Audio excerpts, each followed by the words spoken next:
thy mighty hand. Keep us free from evil powers. Be our life through countless hours. To our leaders, great defenders, grant true wisdom from above. Justice, fruit be yours forever. Jamaica, land we love.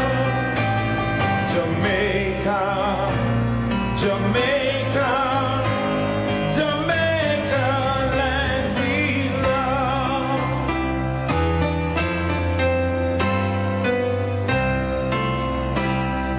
Teach us true respect for all.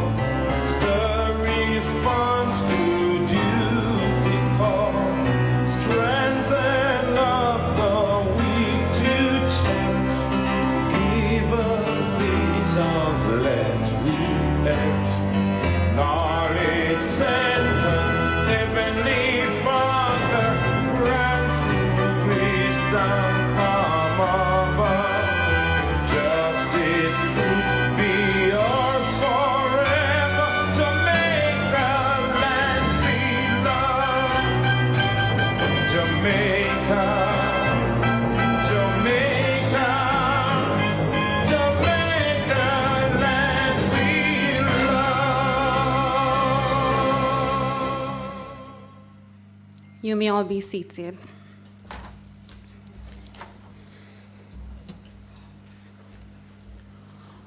On behalf of the Jamaica Council for Persons with Disabilities, this morning I extend to all of us present here a very warm appreciation for joining us today as we go through this momentous occasion.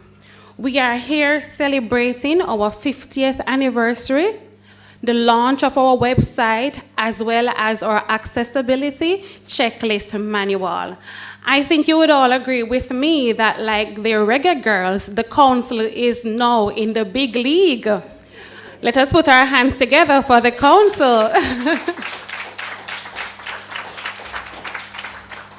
We want to extend very special welcome to our Honorable Minister, Honorable Mr. Pernell Charles Jr., Minister of the Ministry of Labor and Social Security. And sitting right beside him is the Honorable Dr. Norman Dunn, the Minister of State within the said ministry. We extend a very special welcome, and we really appreciate you joining us this morning. We also welcome our chairman, Mr. Colin Ebanks. He's sitting to the left of Minister Dunn. We welcome our executive director, which is to the left of our chairman, Dr. Christine Hendricks. Welcome is also extended to our past chairman and executive director who are also here joining us today. We are thankful for our sector partners and business district personnel who are also present. And certainly our board of directors are very appreciated for joining us this morning. Welcome is also extended to the staff of the council, both present and past. And we welcome the media, our sign language interpreters, and all other persons who are here sharing in this special occasion. We will now go into a phase of greetings, and we invite the following persons to come in this order. Mr. Ransford Wright, past executive director. Mr. Denworth Finnegan, past chairman of the Advisory Board of Jamaica Council for Persons with Disabilities. Mr. Wright and then Mr. Finnegan. Please come in that order.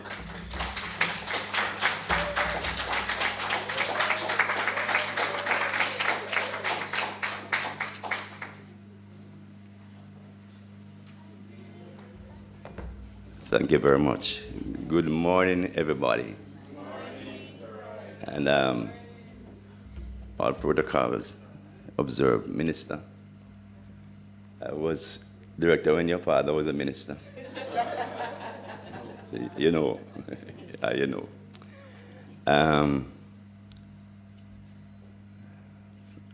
fellow workers in the council, Ms. Burnett, and all the past workers in the council who were there with me. Greetings.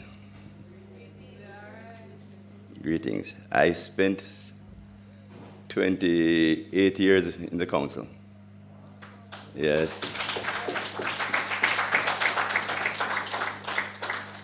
17 years as director. And I must say this. I don't know if I was designated to be a director, but Miss Burnett went on long leave, and the PS called me and said, Ransford, you can hold the fort until Miss Burnett come back. I held the fort for 17 years.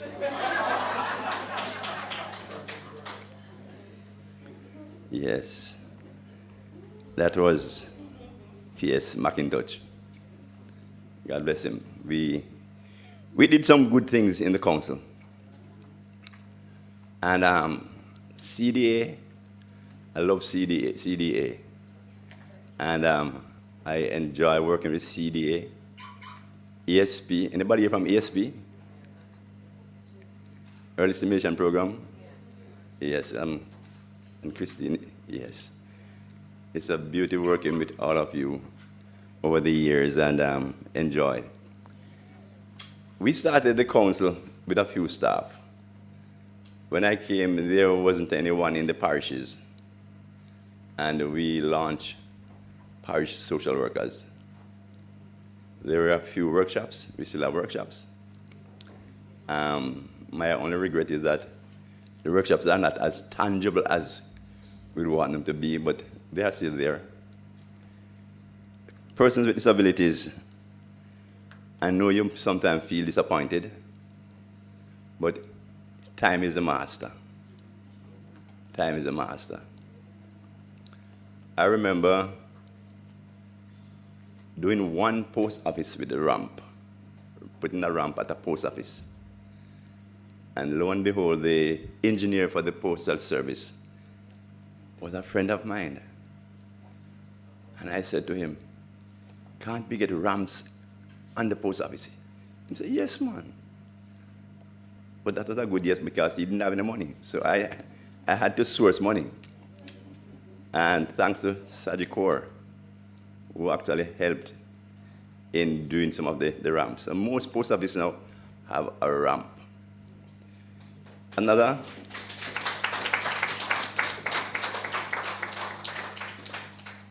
hallmark that I can remember is the 2007 cricket, World Cup cricket here in Jamaica. I remember getting a check for $10 million in my hand to go and ensure that we have ramps in Falmouth, ramps in Montego Bay, ramps in Ochi, and a ramp from Knoxville Boulevard straight down to Savannah Park. And we spend that money and make the place accessible. Accessibility is and has always been a problem for me. And thanks to the present administration, you are doing a wonderful job, and I just ask that you continue to press along and ensure that things continue to move for persons with disabilities. Regret, yes, I had a few, but then again, too few to mention. Regret, I had a few, but then again, too few to mention. All right, thank you very much.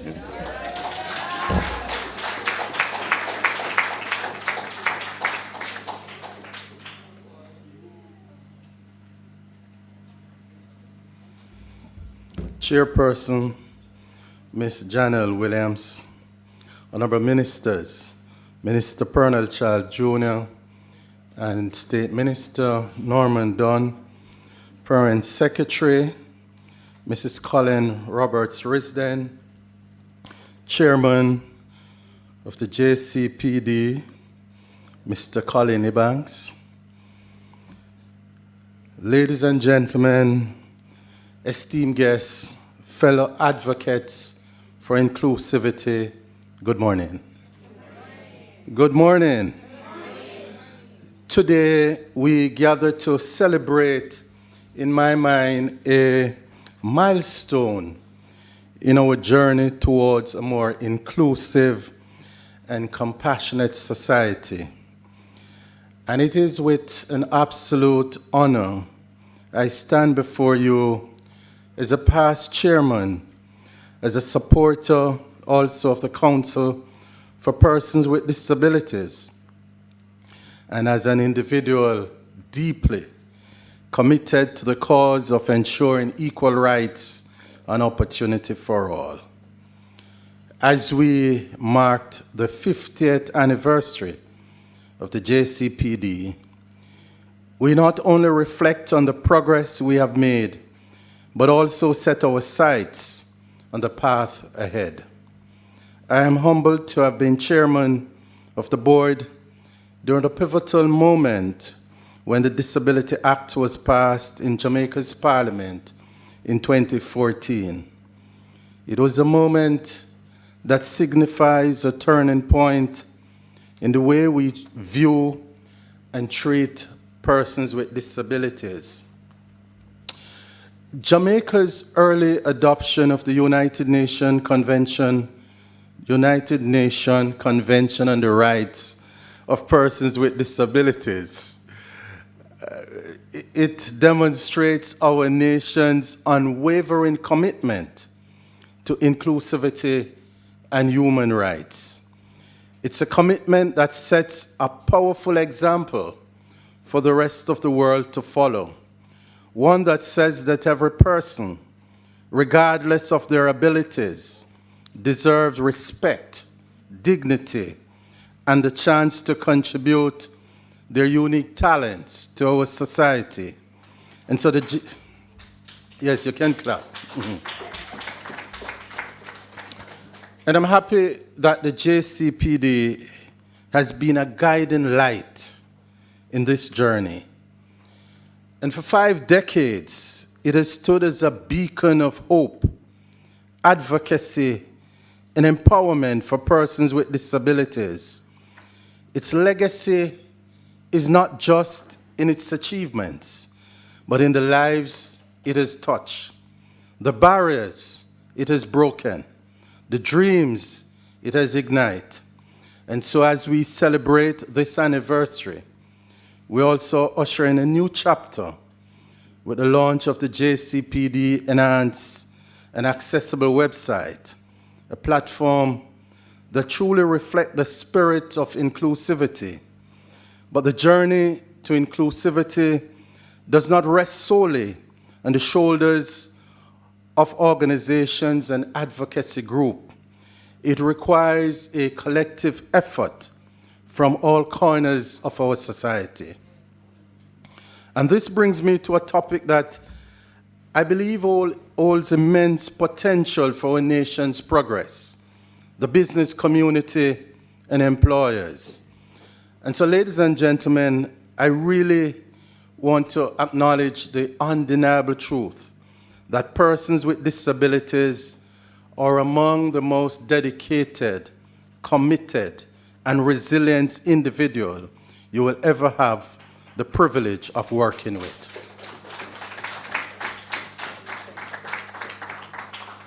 Their determination to overcome challenges, their unyielding spirit, and their unique perspectives enrich the workplace in ways that are truly invaluable. The experience and strength they bring to the table are not only commendable, but also an asset that can drive businesses to new heights. And as we stand here today, I make an heartfelt appeal to the business community and employers. Embrace the talents and the abilities of persons with disabilities, not out of charity, but out of the recognition for their immense capabilities. And by providing accessible workplaces, fostering understanding, and offering reasonable accommodations, you are not only creating opportunities for these individuals, but you're also creating a diverse and thriving workplace that contributes to the betterment of our nation, Jamaica. A progressive nation, as we all know, is one that values its elderly, protect its children, and empower those who are differently abled. Let us be that nation. Let us be the change maker who prioritize inclusivity and equality in every sphere of our lives. And so in closing, I really want to express my heartfelt gratitude to the present executive director, the members of the JCPD, and their tireless advocate, the incredible journey of JCPD, and I see my friend Gloria here, the combined disabilities, and I see Conrad. You know, I really want to honor your legacy in the fight for inclusivity. The dedicated Ministry of Labor and Social Security staff and other government bodies, and the compassionate individual who have made today possible. Today, you are the architect of change, builders of inclusivity, and champions of a more accessible Jamaica. And so let's continue to forge ahead, united in one purpose, as we work towards a nation that truly embraces the abilities of all its citizens, celebrates their achievements, and a nation that will leave no one behind. Thank you for your unwavering support. Together, we can truly make a difference. Thank you, and may God bless you.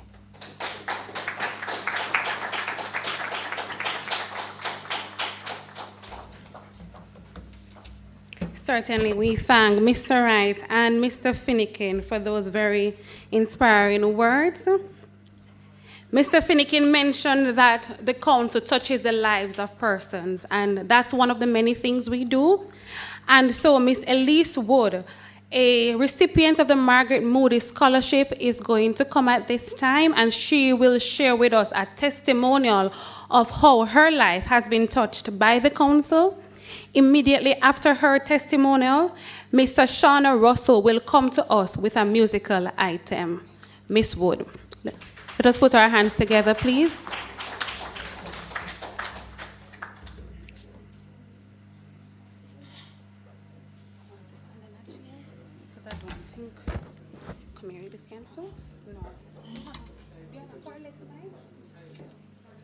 No. Can you come around this? Which one I'm reading?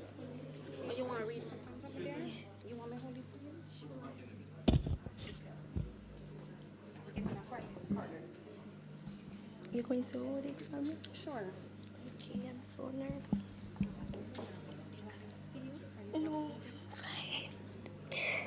All protocols observed. Good morning to everyone. My name is Elise Wood.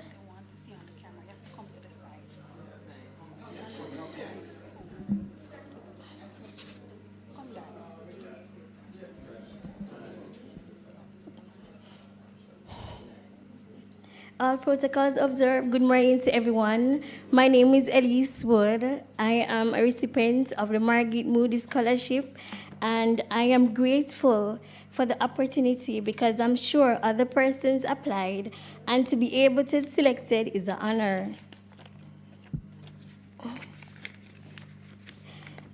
It was a desperate situation as I knew my economic status, that I am from a family that is not able to support my tuition. My job also is not able to finance my studies. I went to Miss Levy, who once worked as a social worker for the JCPD, and asked if any scholarship was there for tertiary students. It has been my desire to break the generational cycle of poverty and to be the first to go to university.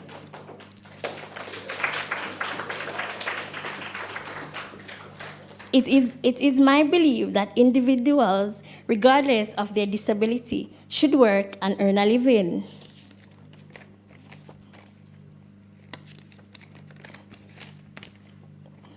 I use this opportunity to thank Ministry of Education and Youth for moving beyond what they see to include me, and what a journey it has been. Thanks also to JCPD, and I look forward.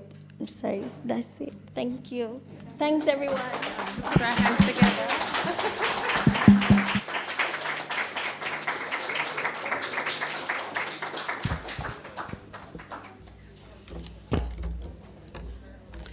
Miss Shauna Russell.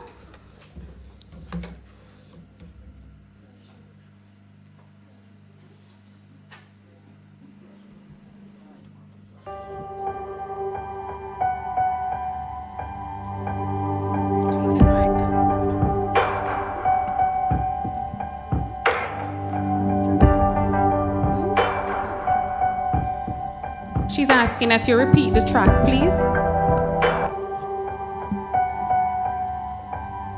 Like a small boat on the ocean, creating big waves into motion. Like how a single word can make a heart open. I can only have one match, but I can make an explosion. And all those things I didn't say, wrecking balls inside my brain, I will scream them out tonight. Can you hear my voice this time? This is my fight song. Take back my life song. Prove I'm alright song. My power's turned on. Starting right now, I'll be strong. I'll play my fight song. And I don't really care if nobody else believes. 'Cause I got a lot of fight left in me. Losing friends and I'm chasing sleep. Everybody's worried about me. In too deep. Say I'm in too deep. And it's been 2 years and I miss my home, and I still got a fire burning. Say I believe, I still believe in all those things I didn't say, wrecking balls inside my brain. I will scream them out tonight. Can you hear my voice this time? This is my fight song. Take back my life song. Prove I'm alright song. My power's turned on. Starting right now, I'll be strong. I'll play my fight song. And I don't really care if nobody else believes. 'Cause I got a lot of fight left in me. A lot of fight left in me.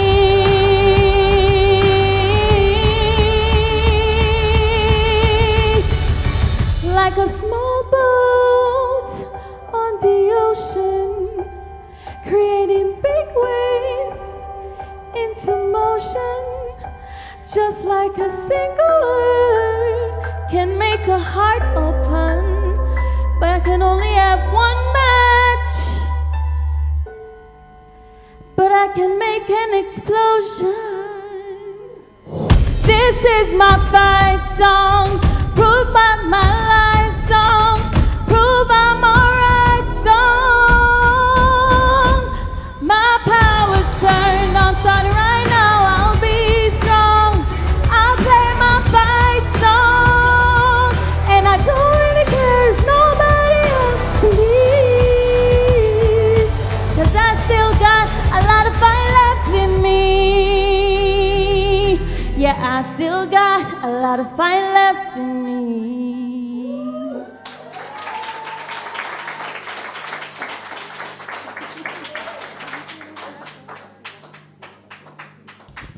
Let us put our hands together. Again, one more time for Miss Russell. How many of us still have a fight left in us? Yes, and we're going to be championing the rights of persons with disabilities, don't it? Yes. We now move into another segment of greetings. And at this moment, we invite our chairman, Mr. Colin Ebanks, to come.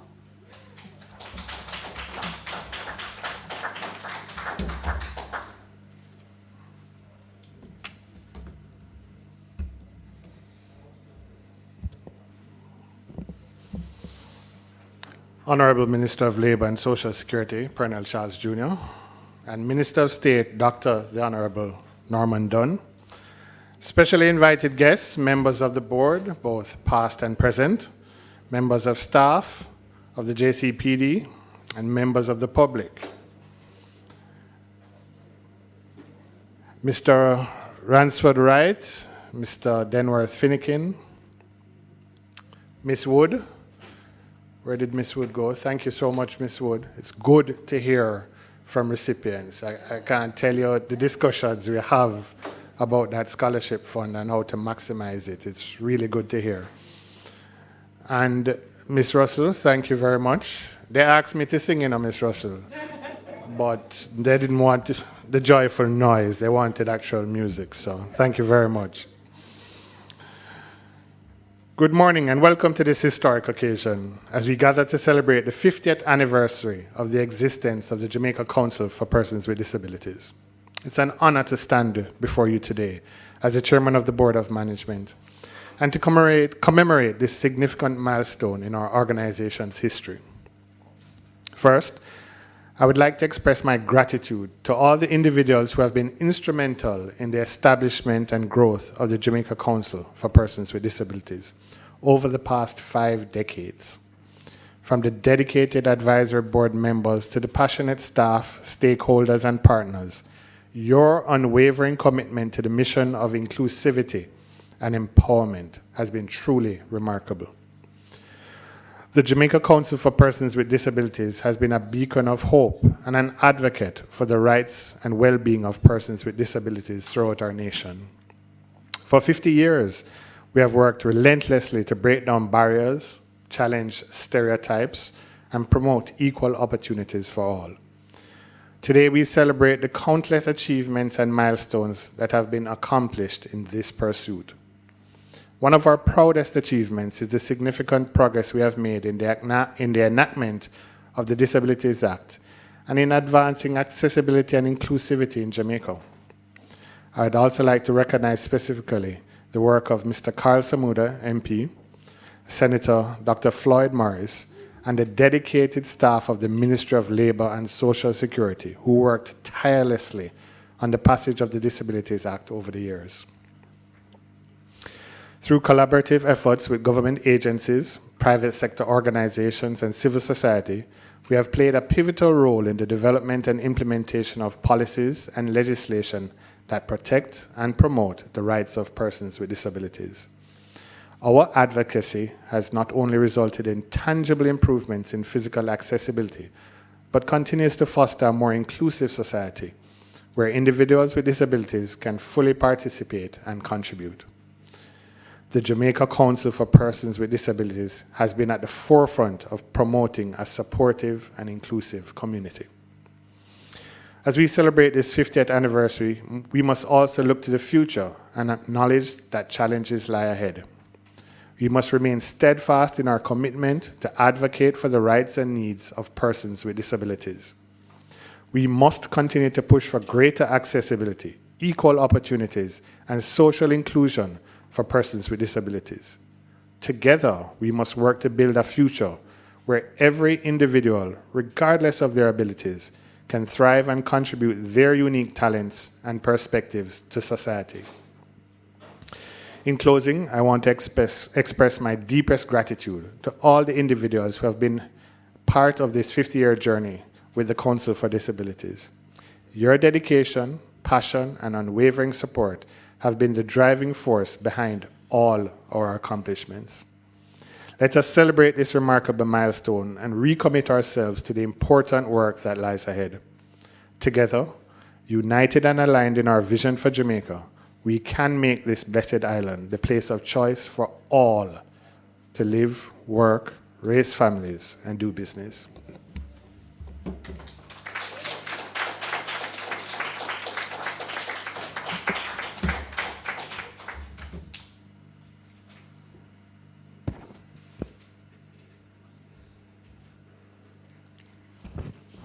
As we note on our program, our permanent secretary, Mrs. Colette Roberts Risden, would have loved to be here today. However, she's unavoidably absent. And so the next person who will come to bring greetings will be the Honorable Dr. Norman Dunn, the Minister of State. But just before he comes, we will be sharing a little bit more about the minister. Hope he doesn't mind. Dr. the Honorable Norman Dunn first entered representational politics in November 2016 as the Jamaica Labour Party standard bearer for Southeast St. Mary and was elected Member of Parliament after successfully contesting the October 2017 by-election. His re-election in September 2020 follows a landslide victory at the polls by the Jamaica Labour Party, where he secured the largest poll margin in the history of Southeast St. Mary to again serve as Member of Parliament. Now in his second executive term as AMP and Minister of State, Dr. Dunn continues to leverage his experiences, technical skills, and competencies to advance national development. Dr. Dunn is a native of St. Mary, and he was born in Annotto Bay and completed his secondary education at Dintill Technical High School. Subsequently, he pursued his higher education at the University of Technology, where he earned a Bachelor of Pharmacy degree. Later, he expanded his academic horizons at the University of the West Indies, Mona, by attaining a Bachelor of Science degree in Management, Economics, and Accounting, Master of Science degree in International Business, and a Doctor of Pharmacy degree. A pharmacist by profession with over 25 years of experience, he is a proud owner of pharmacies across Jamaica. He also served in numerous capacities as Chairman of the Pharmacy Council of Jamaica, Vice Chairman of Southeast Regional Health Authority, Vice Chairman of Kingston Public Hospital, President of the Pharmaceutical Society of Jamaica, Vice President of the Jamaica Association of Private Pharmacy Owners, First Vice President of the Caribbean Association of Pharmacists, and former board member of Health Corporation of Jamaica. Dr. Dunn learned to interact and engage with individuals from various backgrounds, fostering his ability to communicate and connect with people from all walks of life. These qualities have greatly contributed to his success in the political realm, where the ability to connect with diverse constituents and understand their perspectives is of utmost importance. Welcome, sir. Let us put our hands together.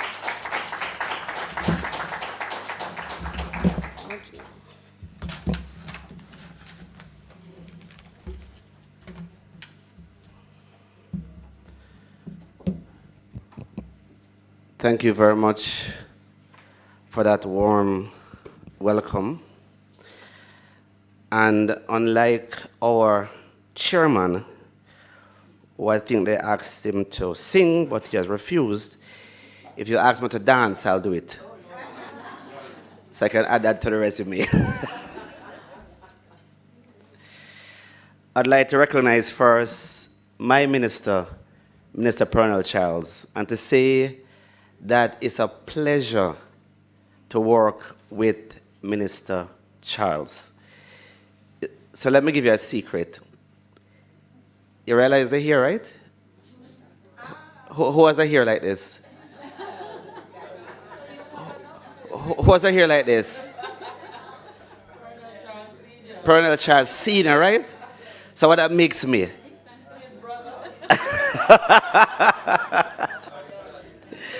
Right, so he's like my brother, brother Charles. So, of course, I'd like to recognize our chairman, Mr. Ebanks, and our executive director, which I'll mention also in my presentation, Ms. Christine Hendricks, all the other past and present directors, as well as other distinguished persons who are here. Ms. Wood, I thoroughly enjoy your testimonial, and it really touched me. And you see, this is one of the things that, Minister, we really have to guard ourselves against as we develop this inclusive society, that it shouldn't be too difficult for her. to get a scholarship. Should not be. And of course, I want to recognize our songbird. What a beautiful voice. Very beautiful. Thank you very much for your presentation. But 50 years is such an important milestone in anybody's lives.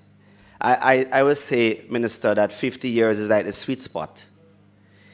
You're not too young, you're not too old, you're just right there.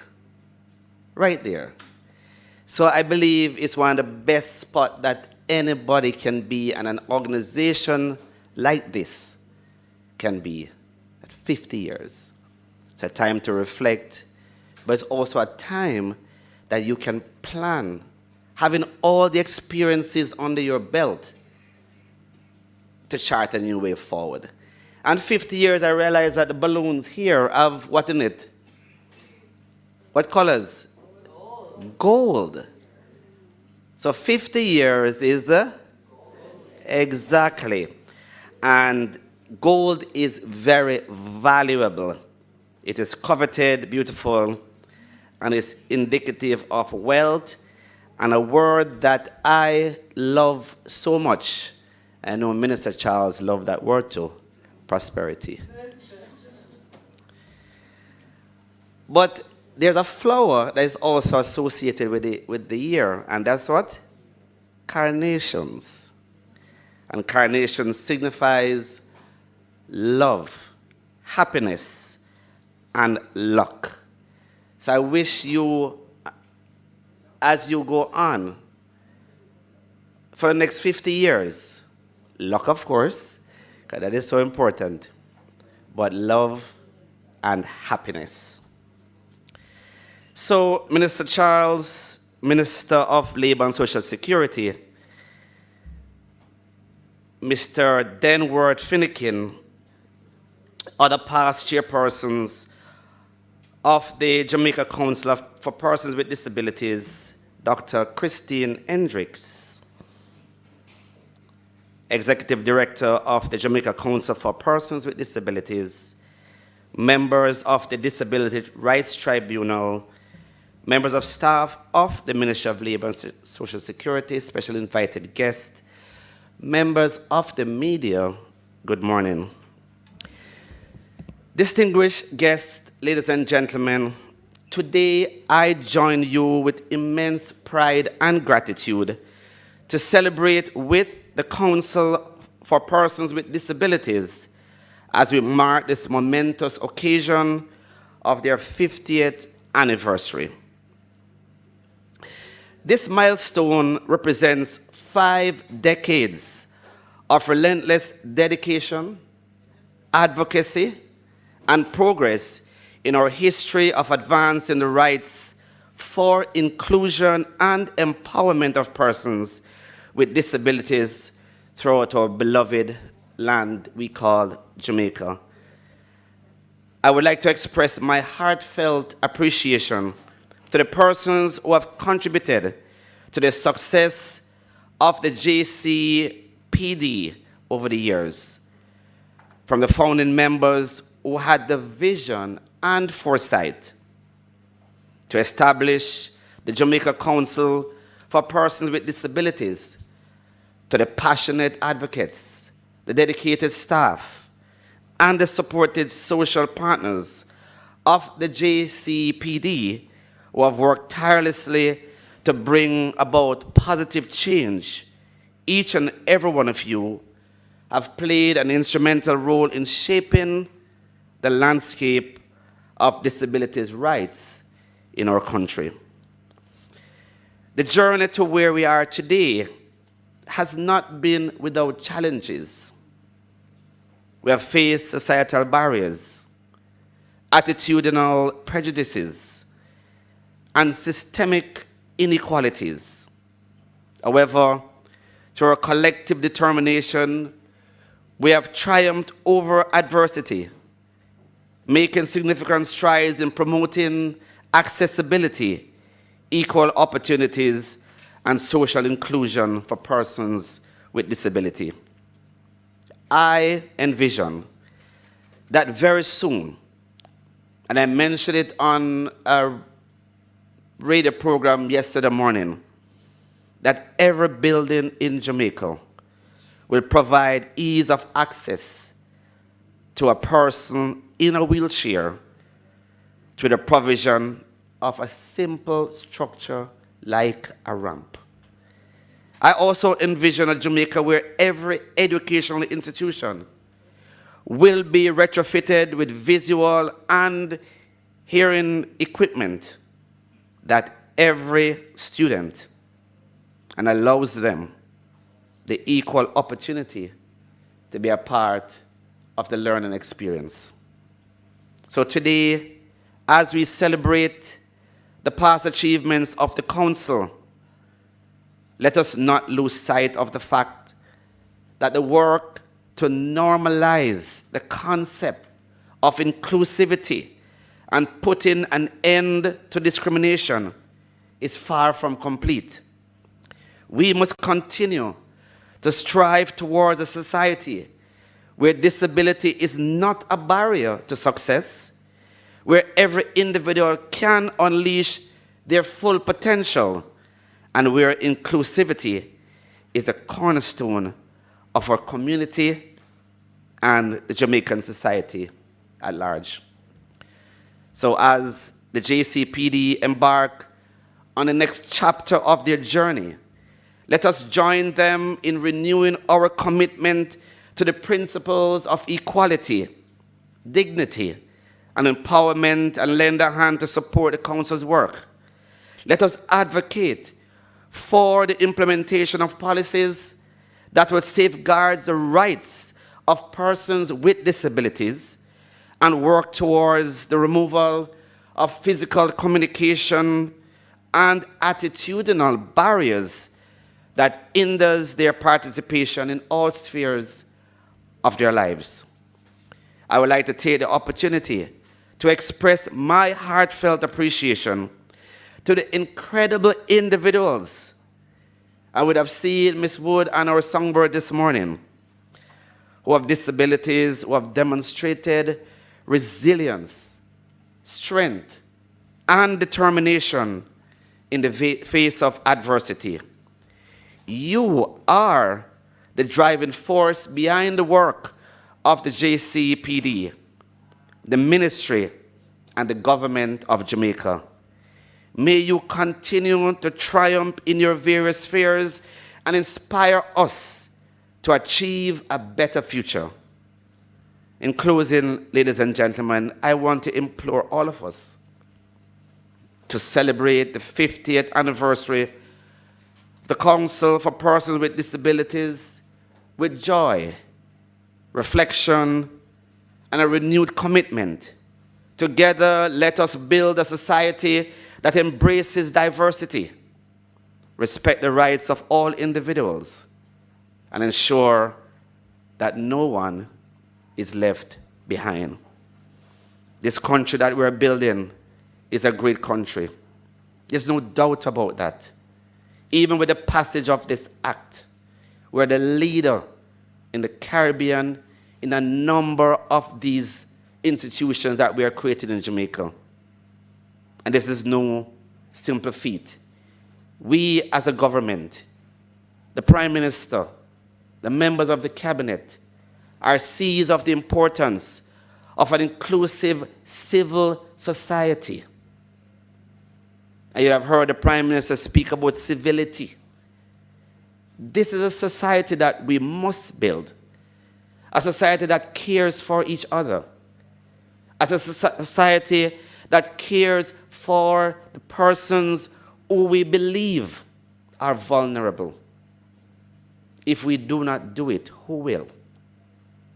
And we as a government has embarked on that pathway, even with services from the Ministry of Labour and Social Security, to address these issues and the issues of marginalization and inclusivity, because we believe in the prosperity that we advocate for all. But it must be for all and not just for a few. Thank you very much.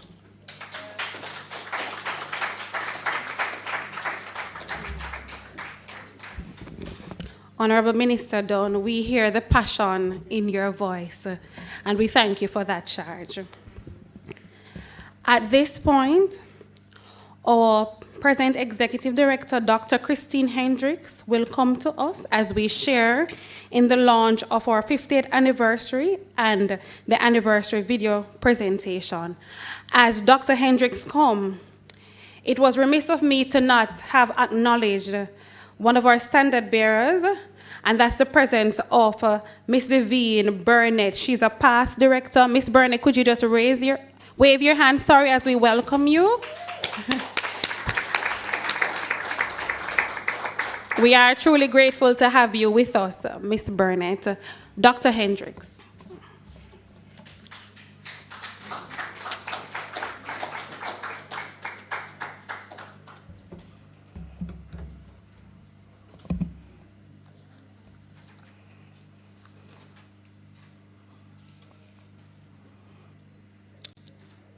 My heart is overwhelmed. August 3, 1999, 24 years ago, I joined the staff of the Jamaica Council for Persons with Disabilities. Through the nudging of Mr. Ransford Wright, our past director, who I never met him before.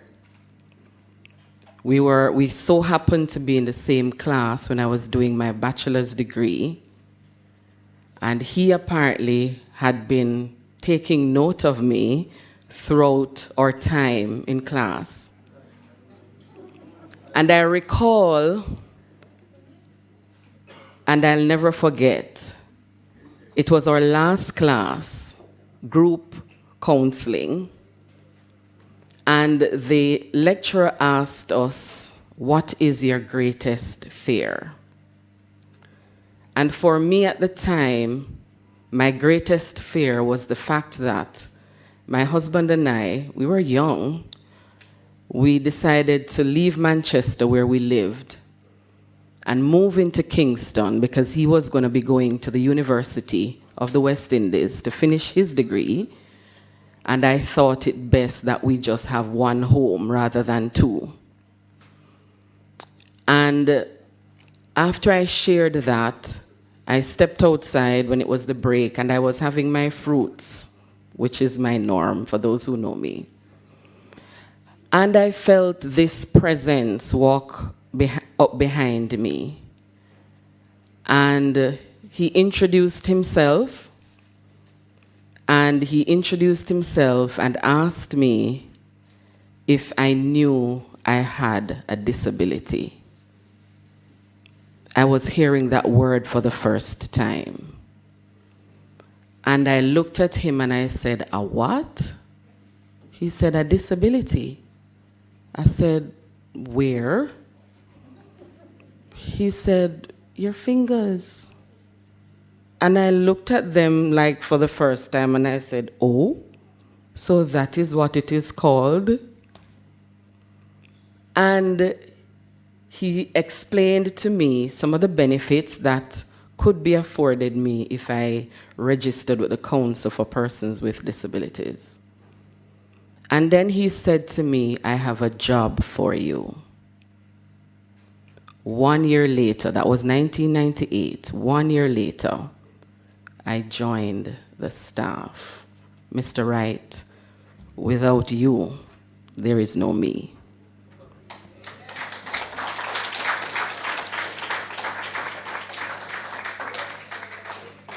And so Honorable Pernell Charles Jr., Minister of Labor and Social Security, Honorable Norman Dunn, Minister of State in the Ministry of Labor and Social Security, Mr. Colin Ebanks, Chairman, the first Chairman of the JCPD as body corporate, and our directors here in the space and online, Mr. Denworth Finnegan, past Chairman of the Advisory Board to the Council for Persons with Disabilities, Mr. Ransford Wright, past ED, my mentor, he who sowed into my life, past and present staff, persons with disabilities, the wider Jamaican audience via JNN and the JCPD website, members of the media.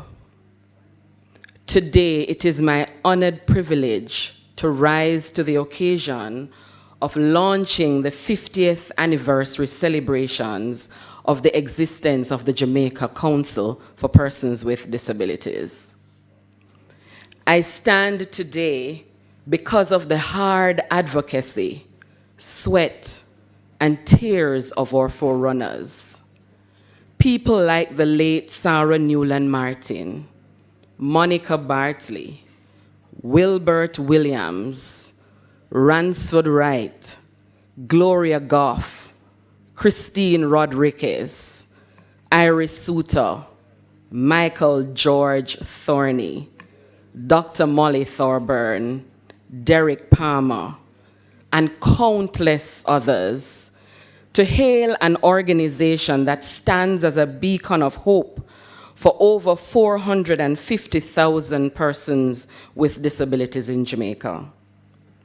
The JCPD has over the years been the voice for the voiceless, hope for the hopeless, the start for those who did not know they could start.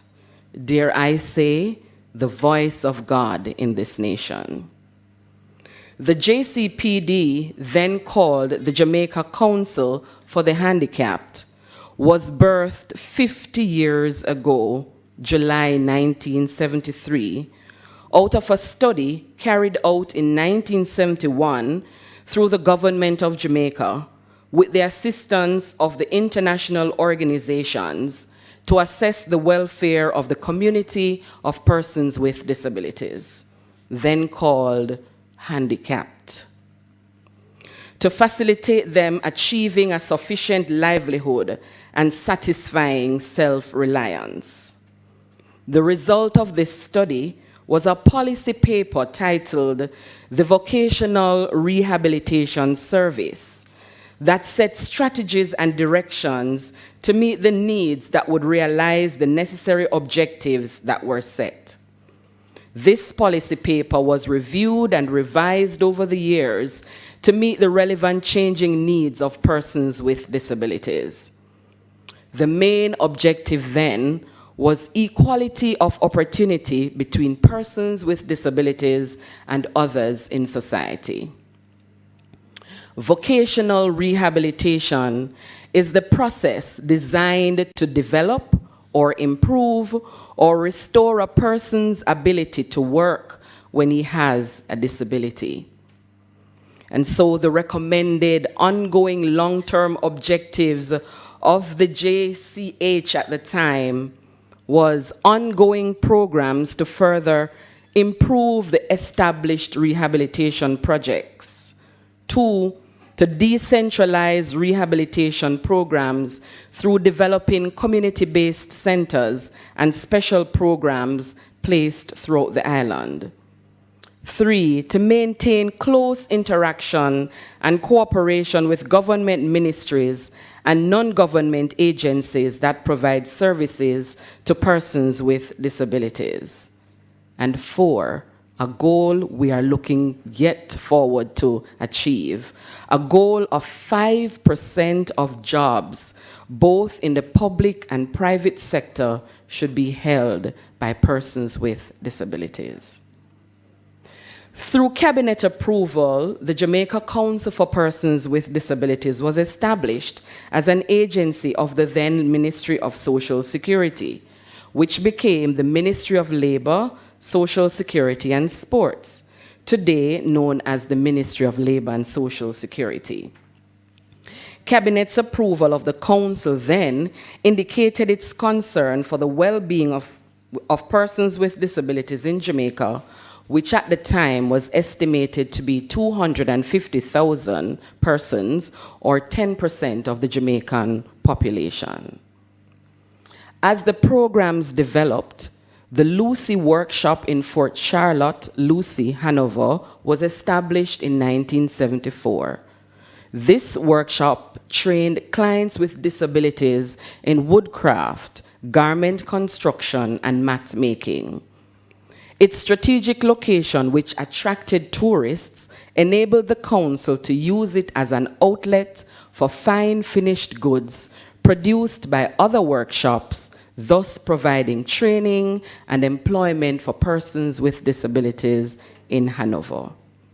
Unfortunately, that workshop no longer exists. It would take some time to tell you about the other programs established under the JCPD over the years. The Paradise Prince Workshop, the only sheltered workshop in Jamaica, and the Assessment and Guidance Center in Kingston in 1975. The Early Stimulation Project, now the Early Stimulation Program, established in 1977 and now very independent and on their own. The Woodside Workshop in Clarendon in 1982. Not only were these centers and programs built and developed, but out of the 1981 declaration of the International Year for Persons with International Year for Disabled Persons, it was called then, persons with disabilities became more vocal, and through their advocacy, the Income Tax Exemption Act was passed in 1983, allowing persons with disabilities who were employed and met the relevant criteria to be eligible for income tax exemption. In 1983 also, the National Housing Trust instituted a policy allocating 5% of its housing solutions to persons with disabilities. Today, 50 years later, most of these programs have remained in existence with improved offerings and increased visibility of persons with disabilities, continuing the mantra, nothing about us without us. And that is the reason we can celebrate that all policies and programs being developed in Jamaica today includes persons with disabilities at the table of decision making, usually represented by the JCPD and other critical partners.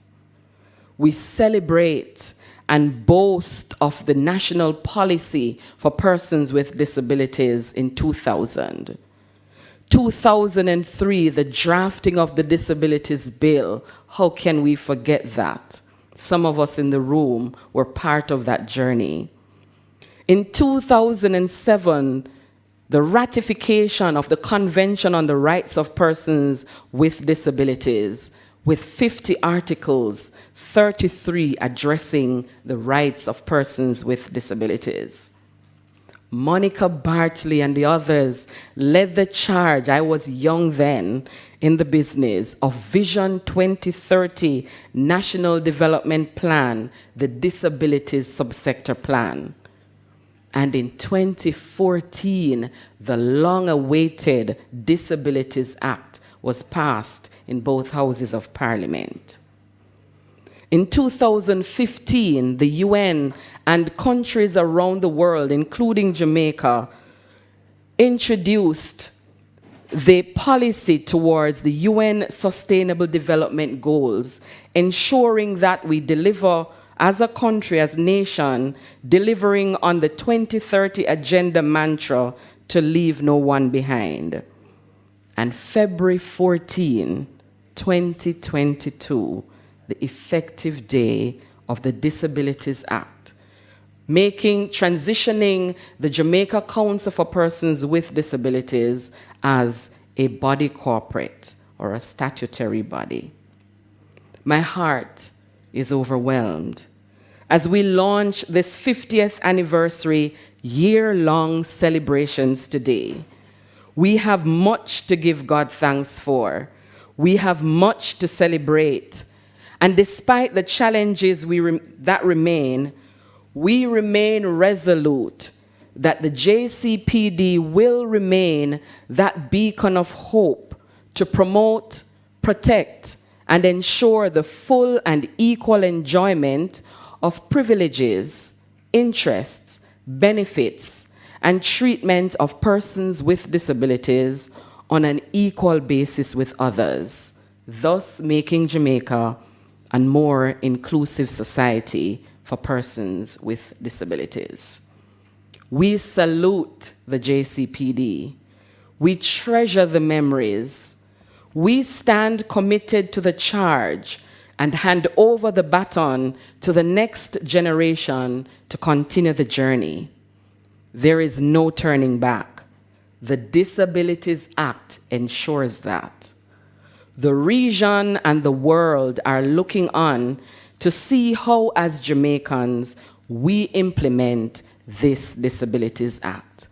Ladies and gentlemen, let us rise and salute the Jamaica Council for Persons with Disabilities. 50 years growing stronger. Thank you so much.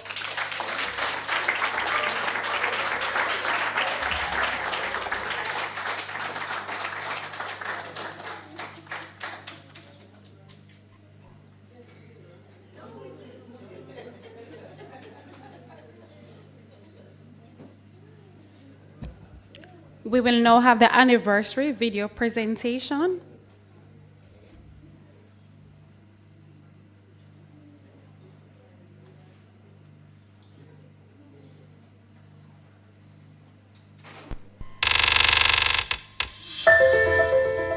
The Jamaica Council for Persons with Disabilities, educating, advocating, empowering for 50 years. And just 1 year before our 50th anniversary, a historic moment to celebrate. Fellow Jamaicans, on behalf of the Minister of Labour and Social Security, the Honourable Carl Samuda, let us join to celebrate a huge milestone in Jamaica's history. This milestone is that of the Disabilities Act coming into effect to ensure the full protection of the rights of persons with disabilities. Rights protection. In a world where everyone deserves equal opportunities, the Jamaica Council for Persons with Disabilities has been a beacon of hope and support to the community of persons with disabilities for the past 50 years. JCPD has tirelessly served persons with disabilities, empowering them to thrive and live fulfilling lives. Ladies, gentlemen, and fellow advocates, thank you for joining us as we commemorate the remarkable journey of the Jamaica Council for Persons with Disabilities, serving our country for the last 50 years. As the first chairman of the Board of Management, I'm filled with pride and gratitude to witness our transformative impact on the lives of countless individuals with disabilities. The Jamaica Council for Persons with Disabilities started as a small unit in the Ministry of Labour and Social Security. And man, have we come a long way. 50 years we're celebrating. Oh my goodness, we have progressed, we have advanced the rights of persons with disabilities in Jamaica. And we are here to ensure that persons with disabilities have a right to be included and participate in society on an equal basis with others. Inclusivity. Throughout its 50-year journey, the JCPD has made a lasting impact on countless lives. From education and rehabilitation to employment support, public awareness and accessibility initiatives, they have advocated for a more inclusive society. Thank you, JCPD, for creating an inclusive and accessible working environment with the right opportunities to support me in building and sharpening my skills. Because of JCPD, my business is booming. I am a small farmer, and with the support of the Economic Empowerment Grant, I've been given the necessary resources to strengthen my business. I'm proud to be a member of JCPD and thank them for the help. 50 years strong and enough more to come. Thank you, JCPD.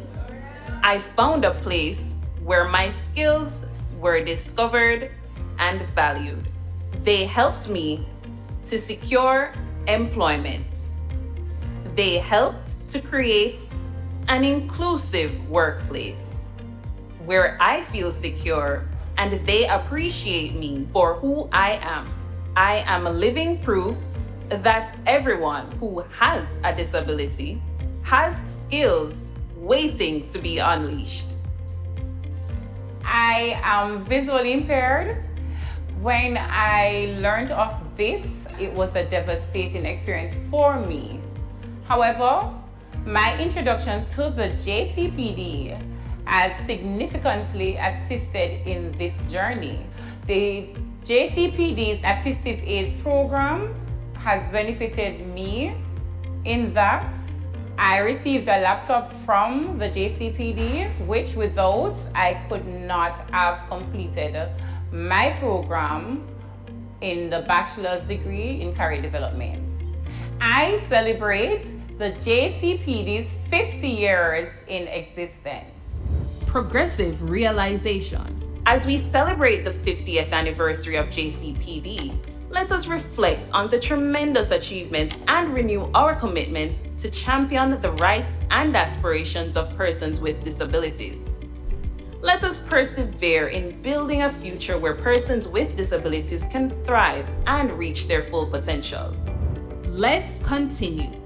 For more information on how you can support JCPD and make a difference, visit our website at www.jcpd.gov.jm or connect with us on Instagram and Facebook at JCPDJA.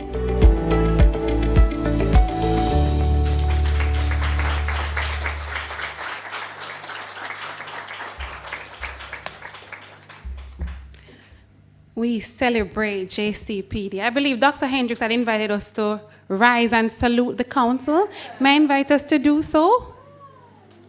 Salute the council, 50 years strong. Let's put our hands together.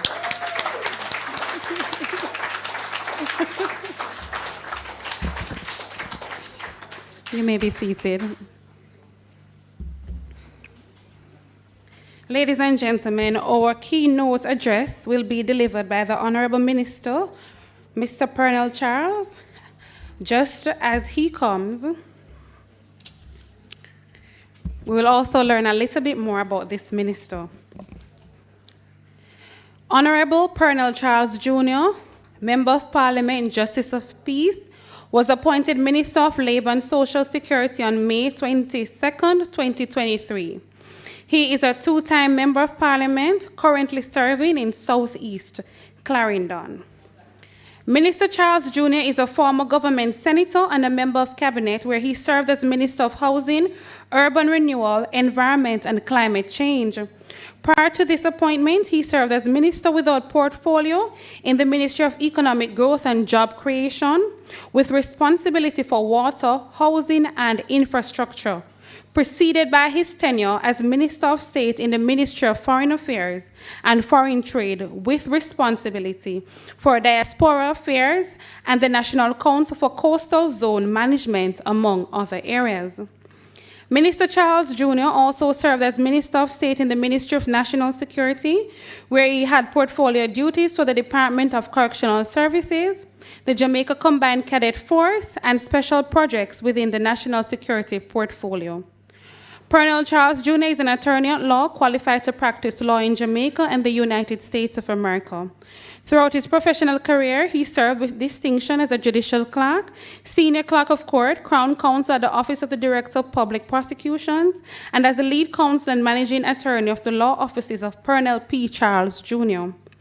The minister is a former president of the Law Society and a former guild president of the University of the West Indies, where he earned 2 honors degrees: a Bachelor of Science, double major in Biochemistry and Zoology, and a Bachelor of Laws.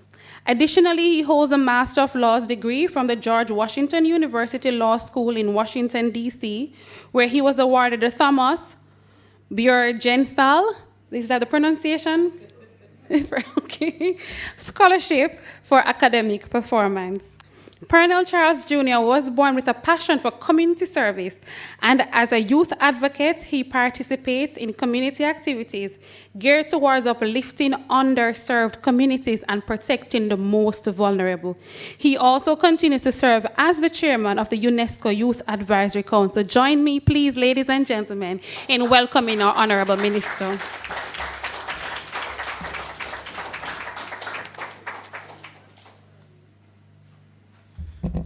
Thank you to our chairperson doing such a wonderful job, I must say. We might have to hire you for some other platforms. Honorable Minister Dr. Norman Dunn, who will, Dr. Hendricks, be working closely with you and chairman at the JCPD. To our chairman, Mr. Ebanks, and other members of the board, Dr. Hendricks, executive director, and other members of the JCPD, friends who are here, members of the Disability Rights Tribunal, members of the staff from the Ministry of Labor and Social Security, all of our special invited guests, and I will highlight also our former executive directors. Is it that we have two? Two that are here? You know, I think it shows that the JCPD is about connecting, longevity, and family. When you have former directors that are here, former chairpersons that are here, it really, I believe, distinguishes that this is more than just a job or a placement. Clearly, this was a passion and a commitment. So I just want to acknowledge you both and thank you for your service, and in their absence, our former chairpersons as well. Ladies and gentlemen, members of the media, everyone, good afternoon. Good, still morning? Yes, all right. Wonderful. It is yesterday, Dr. Dunn, that I was talking to someone and said to them, you know, if I grew up 100 years ago, I would definitely be defined by society as a person with a disability, because I wear glasses and contacts now and can't see bad. And the reality is that, you know, when you think about persons who, for instance, like our songbird, who are unable to see, I believe so many of us take for granted that there is innovation that is allowing you to be seen by society as not differently abled, when many of us are. And so I don't take for granted the opportunity, the blessing to serve as minister for persons with disabilities, because it is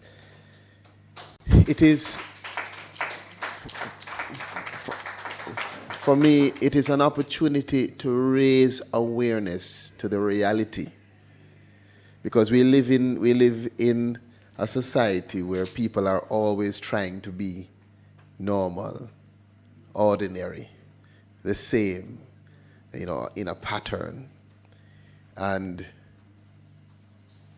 when I think about Stevie Wonder, somebody who I grew up admiring, his music, his talent, and I think that people would have said to Stevie as a young child that your disability will limit you. It's a disadvantage. You can't do this. And you look on the man and you see him play, and you see him command millions and thousands at stadiums. You know that it's really just a matter of your perspective. It's how you see yourself, how you see society. And so, let me start off by saying thank you to our young lady who received the scholarship. I think you did a fabulous job. I saw you go back to your seat and acting like you're shy, but you're so beautiful, and you really articulated yourself well. Not to mention our voice. I'm telling you, You really exemplify the excellence in terms of your confidence and in terms of how you made that song your own. And there's so many others that I imagine I will get the chance to interact with. So, again, thank you to all of you for your determination and for really showing us that it's not about focusing on the disability, but your ability. That's the most important. I want to thank you for joining us all today as we celebrate the 50th anniversary of the Jamaica Council for Persons with Disabilities. And I am filled with immense pride as I reflect on the remarkable journey of the JCPD, and particularly the strides that have been made in recent months. I noticed Dr. Dunn was talking about the gold and the importance of this milestone. And it's also important that even the date, February 14th, 2022, isn't that Valentine's Day? You got to show the love. And I believe it was perhaps, is it exactly 8 years before? In 2014? Yes. Yeah. You know, was it the 14th? Couldn't be. Couldn't be. That'd be too much. Yeah, that'd be a little too much. That'd be too much. But I think the fact that we had it approved in 2014 and we are able to have it effective on Valentine's Day speaks highly of the importance of this act. And so it will be forever etched in the memories of our brothers and sisters who are differently abled across the length and breadth of Jamaica, the significance of that date. And it commemorates the historic milestone of the Disabilities Act coming into full effect, giving full powers to the Act and its provision to safeguard and enhance the welfare of all persons with disabilities across Jamaica.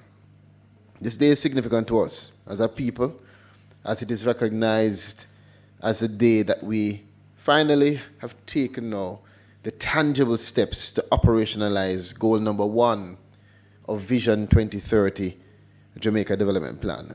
And let me remind you what that says.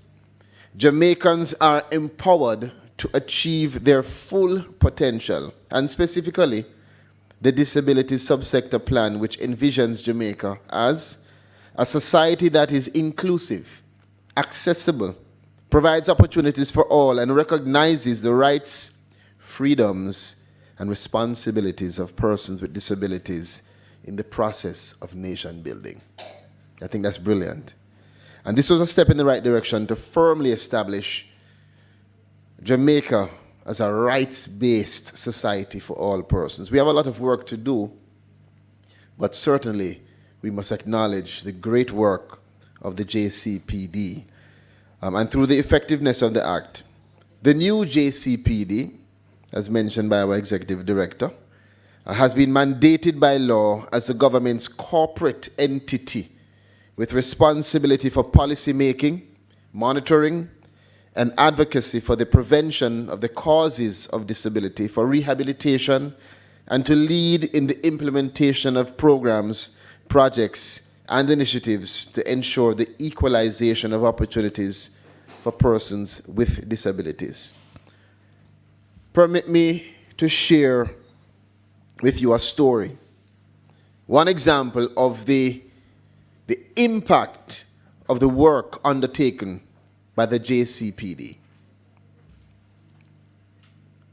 Some of you may know a young woman from St. Andrew in Jamaica named Tamara. Tamara developed a visual impairment, and as a result, she struggled with gaining the required access to effectively participating, competing, and completing her education, university, which was being offered primarily online due to, COVID-19. Through the JCPD's Assistive Aids Initiative, Tamara was provided with a laptop computer equipped and specialized with what we call JAWS software, Job Access with Speech, the world's most popular screen reader for PC users with visual impairment. Thank you now to the effort of the JCPD and its partners. Tamara successfully completed her studies and received her Bachelor of Sciences in Career Development. Tamara is now employed. She's now employed to the National Training Agency, HEART NSTA, in her capacity as an accomplished, resilient, and independent woman, breaking barriers and contributing to our nation's development. Now, friends, Tamara stands as a testament to the transformative power of the Council's programs. Her story represents one of the countless lives touched by the JCPD's dedication to empowering persons with disabilities. And over the past 5 decades, the Council has enabled more than 10,000 individuals like Tamara to find employment and to reach their full potential in various fields by providing grants for educational pursuits and support. The JCPD has provided and continues to provide access to funding for income-generating opportunities for persons with disabilities. In the last year alone, the Council delivered over $22 million in grants for this purpose. Yes, $22 million, an increase of 30% over the previous year. And we will continue in this vein. You can clap for that one. We continue to record steady progress in the identification and registration of persons with disabilities. And as at the end of the last financial year, nearly 16,000 persons were registered, and we continue to add new registrants daily. Work is significantly advanced as well towards having the national registry, which is essential for us to have the necessary empirical data, Chairman Banks, so that we can plan our policies and our programs. So we continue to advance towards having the national registry fully functional and to complete the implementation of a modern, efficient, and robust management information system by the end of the financial year. This is very important. Despite these achievements, friends, we cannot ignore the challenges that exist and persist. According to the recent data, more than 80% of the public spaces in our country, Jamaica, are still not fully accessible to our people, to our persons with disabilities. This includes government buildings. We start there. Public transportation systems, recreational facilities. So we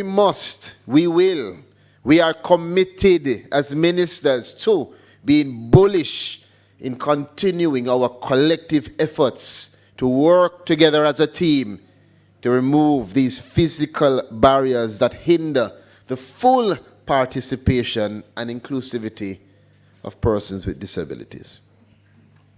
To address this ongoing issue, the JCPD has successfully advocated for the adoption and the use of the accessibility checklist by the Bureau of Standards Jamaica. An incredible feat. Some may not see it. But as we were discussing a while ago as ministers, this checklist must be integrated across every sphere, every sector, construction and otherwise, to make sure that Jamaica is aware of what is necessary for all Jamaicans to participate. Already this initiative is gaining momentum as several government and private sector bodies, including the HEART NSTA, the Ministry of Agriculture, Fisheries and Mining, and the National Commercial Bank, have requested the accessibility checklist to facilitate the requisite auditing and modification of their spaces.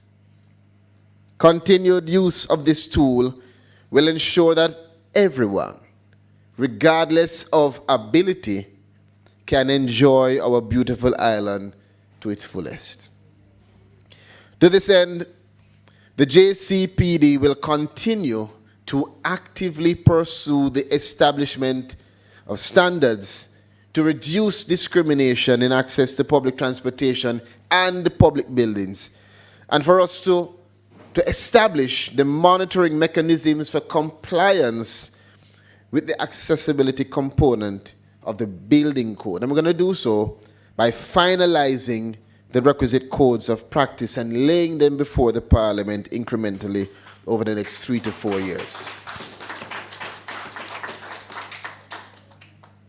So as we look towards the future, our vision for an inclusive Jamaica encompasses much more than accessibility. We will continue to take active steps towards the improvement and expansion of social and economic services for persons with disabilities, so as to facilitate their increased independence and participation in society, establishing what is important to us all: equity for all Jamaicans. We're going to continue to tirelessly pursue the establishment of standards, listen to me carefully, to reduce discrimination in access to education and training, employment, and health care for persons with disabilities.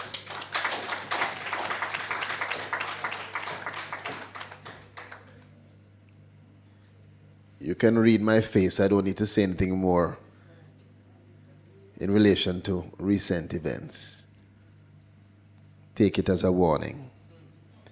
We will actively seek to enforce disability rights and enable progressive realization of disability inclusion in compliance with international and national requirements, ensuring that the JCPD is itself the standard bearer in adhering to its own policies and regulations. Further, the JCPD will facilitate the prevention of discrimination by reinforcing and promoting recognition and acceptance within Jamaica on the principle that a person with a disability has the same fundamental right as any other person. Through robust public education and awareness campaigns, we're going to make sure that that resonates with every single man, woman, boy, and girl in Jamaica. Finally, we have taken the first steps toward the creation and implementation of a robust complaints pathway through the establishment of the Disabilities Rights Tribunal. Very important.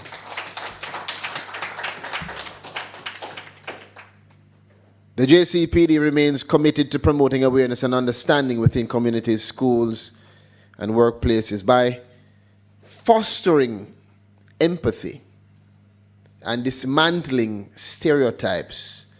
We will lead the charge toward the creation of an environment where individuals with disabilities are embraced for their unique abilities and contributions. I often speak of the video that I received once of a young man who is autistic, and they had him flying in a helicopter over New York City.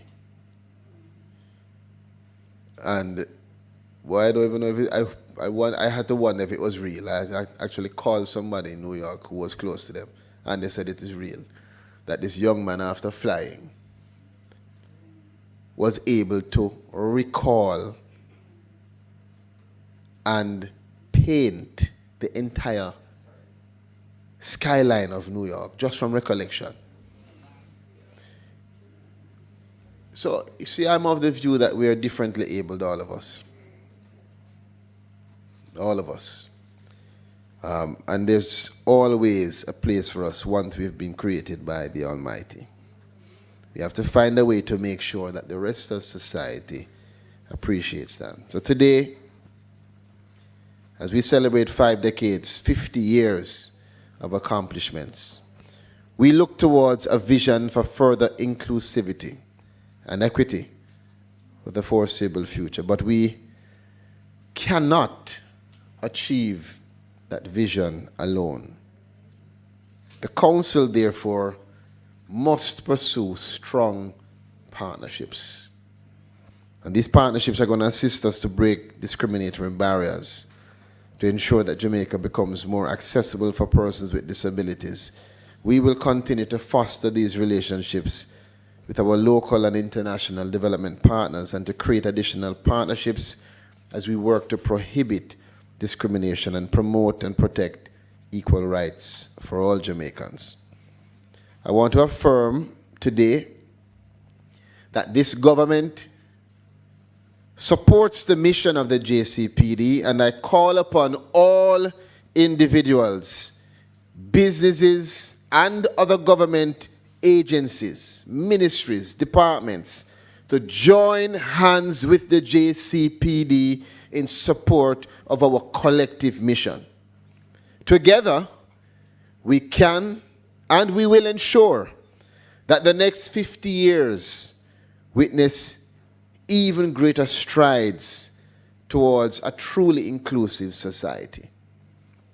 In concluding, ladies and gentlemen, let us celebrate the JCPD's accomplishments. I want to congratulate our executive director and the team.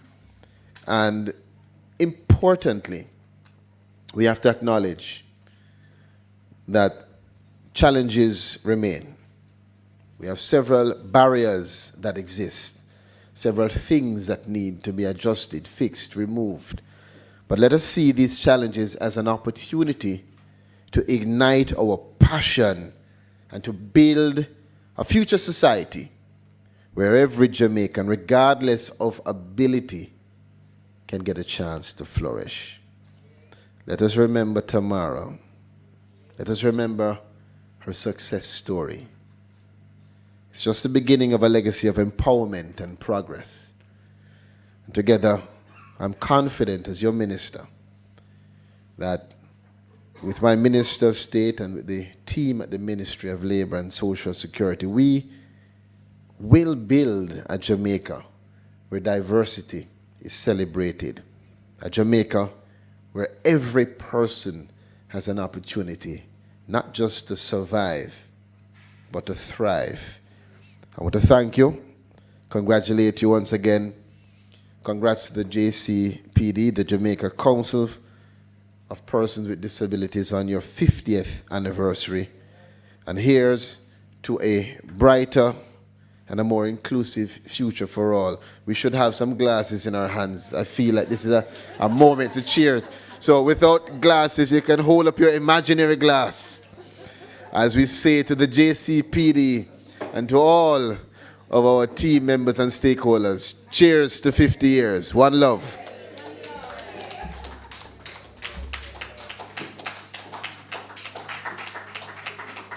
Come on, let us put our hands together.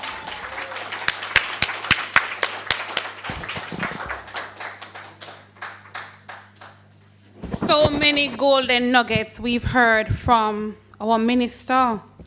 We know the work continues as we strive for an inclusive society. We thank you, Minister.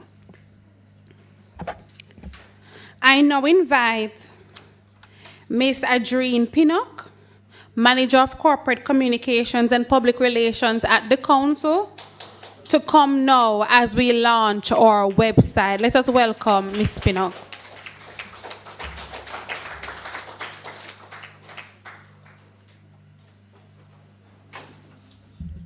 Good morning, honorable ministers, our chairman, our executive director, members of our board, past directors, past board chair, ladies and gentlemen, colleagues from the ministry, good morning.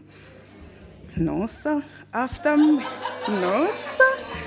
After those promises from the minister and those assurances for a brighter future, we should be geared up. Good morning. Good morning. Yes, yes, minister, make them clap, clap. Right. I stand here today with it's just great honor, enthusiasm, joy, my cup overflow, me feel happy, me feel glad. Council has its website on the government's domain.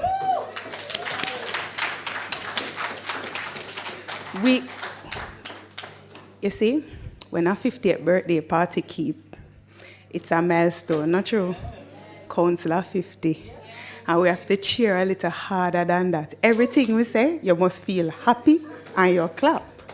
Council has been around for a very long time in an era where websites were not so prominent. Social media and social marketing was not the order of the day, but disability was still information that was relevant on a global level. And for that, we approached the eGov and we decided to switch our domain from a generic domain to be landed now on the government's website to official our presence as a government entity celebrating disabilities, providing that authority voice on disability information, on access, the way forward, policies available, the legislation, the simplified version of the legislation, and I dare to say the flagship of access. We are the branded example of access. Recently, a scholarship recipient of the JCPD went ahead and certified herself as a web accessibility tester. Thank you, Mr. Harris. And she has been working with the JCPD to ensure that our website is not only little bit of built-in access, but it is what is the universal design for Jamaica in looking at what accessible websites ought to be.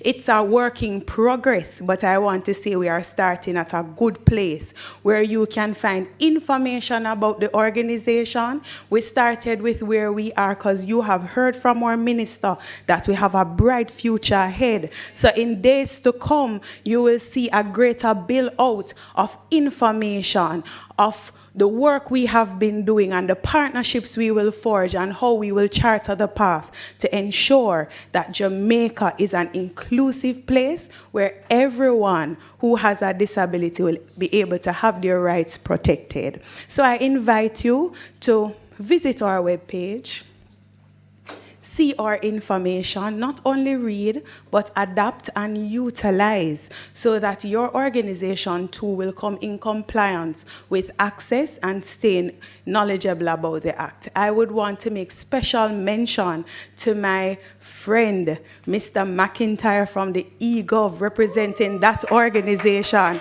that worked with the JCPD as we are now here today on our website. We encourage you not only to visit our website, but to visit our social media platforms, because there is where too you'll find your information. And thank you for celebrating with us, and we look forward to seeing all of us making this example replicated in our own organizations.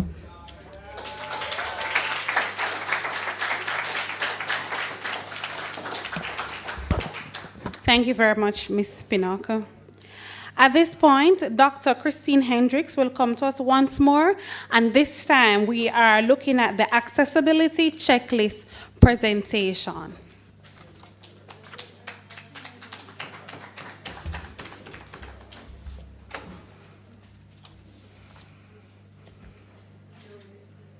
It's now good afternoon. I accept the protocols that have been established and move right into this beautifully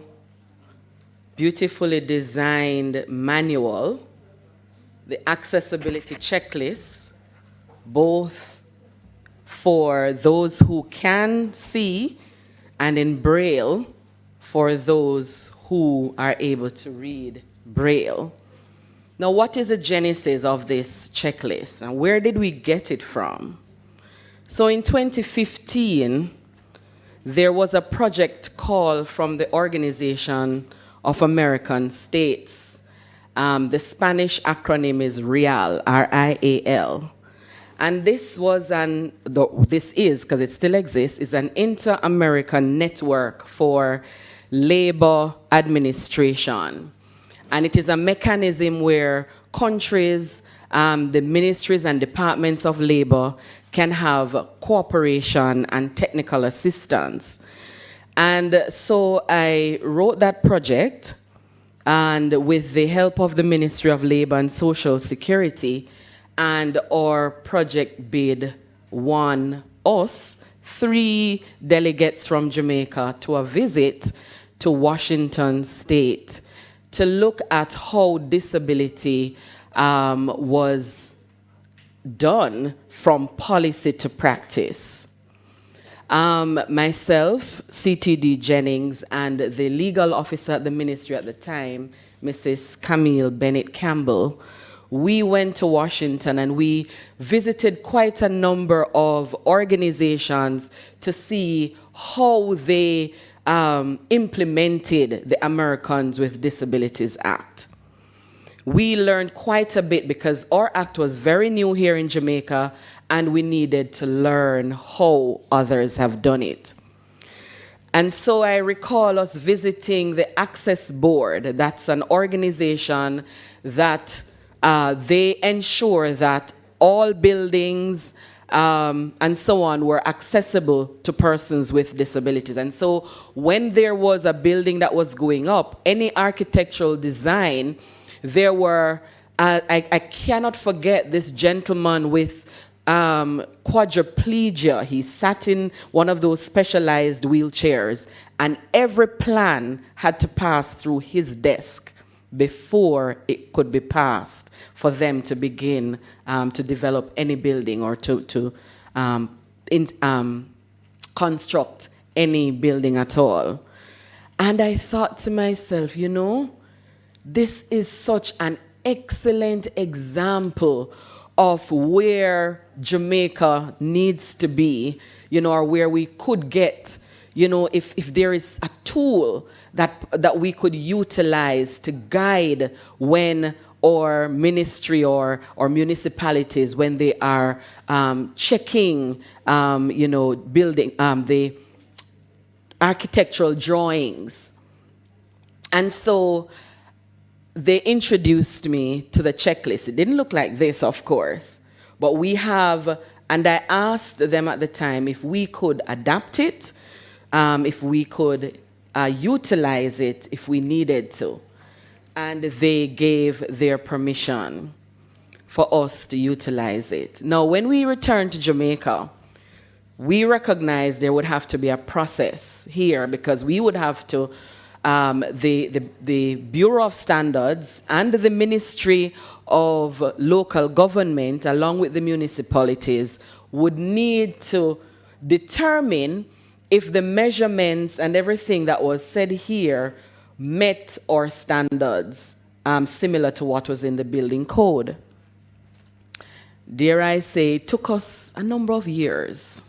But during COVID, finally, the Bureau of Standards, and I have here with me the Director of Standards at the Bureau of Standards, representing the Executive Director, who at the time they went through thoroughly and provided us with that approval that it does meet and outweigh even what is in the National Building Code, and promised that they would, along with the ministry responsible, adapt it in the new codes that they were reviewing. It was joy to our ears. And so last year, I believe, was when we finally got that approval letter. And here we are celebrating this document, you know, the launch of this document, which to be honest, we had been using it before it was approved because we believed that it held the standards for universal design that the Convention on the Rights of Persons with Disabilities spoke to. And it does not only speak to the physical environment, it speaks to how signage should be placed and the specifications of those signage in a building or anywhere around. It is a checklist that we can help anybody easily tick yes, no, or not applicable. And depending on the answer of yes or not applicable would indicate that there is a measure of accessibility of the space. However, if in going through based on the measurements, based on the question that is asked, and there is a no, it does say that your space needs to be accessible. And so it is a very easy tool to utilize, and we invite other partners in Jamaica, public and private sector, download it from our website. It's available. We do have some copies printed, but it is available on our website, and we do have more than one copies in Braille, and we will provide same to the Jamaica Society for the Blind and the Combined Disabilities Association, so they too can share with their partners and other persons who can read Braille. So thank you very much, ladies and gentlemen. I now invite Mrs. Julia Bonnet-Douay, who will, on behalf of the Bureau of Standards Jamaica, share their commitment to this accessibility manual. Thank you.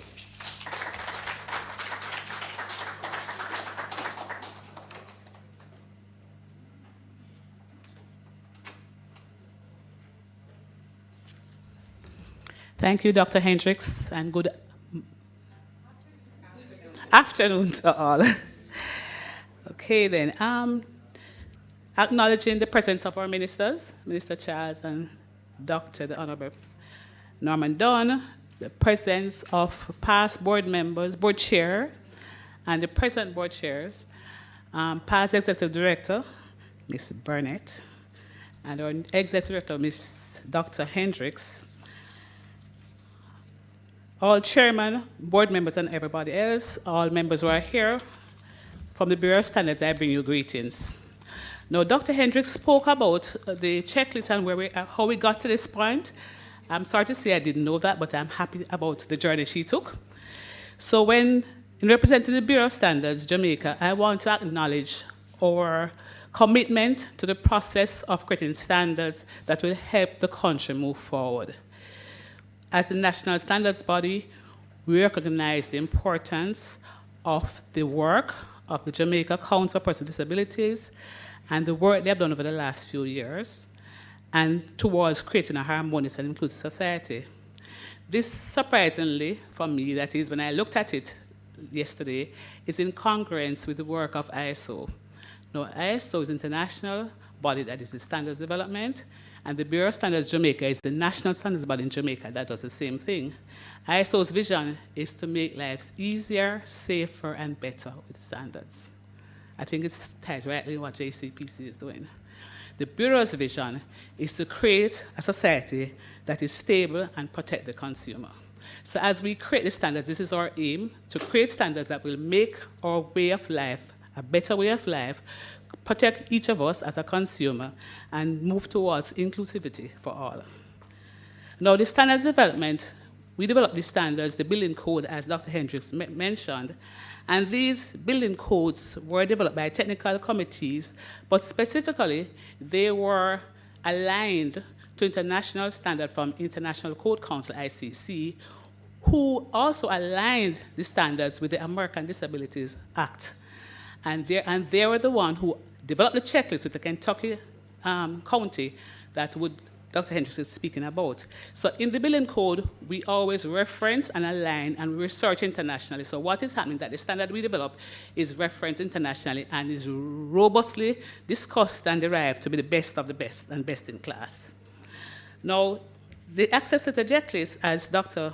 Hendricks would have spoken to, was derived from the building code, and represents a tool to help the industry to ensure that there is inclusivity in society.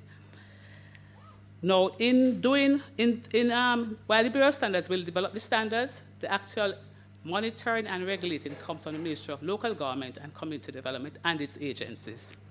So in doing our work at the Bureau, we don't just develop the standards, because the standards not being used is a waste of our energies and government's funds.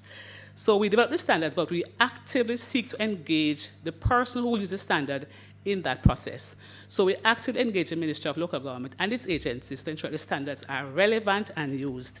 They sit on the committee, and when the standard is finished, in this case, the building codes, they will be promulgated and what we call made aware to everybody. Now, the access to checklist is mentioned in 3 of the building codes. The Jamaica Building Code, which is the big document that speaks to all buildings.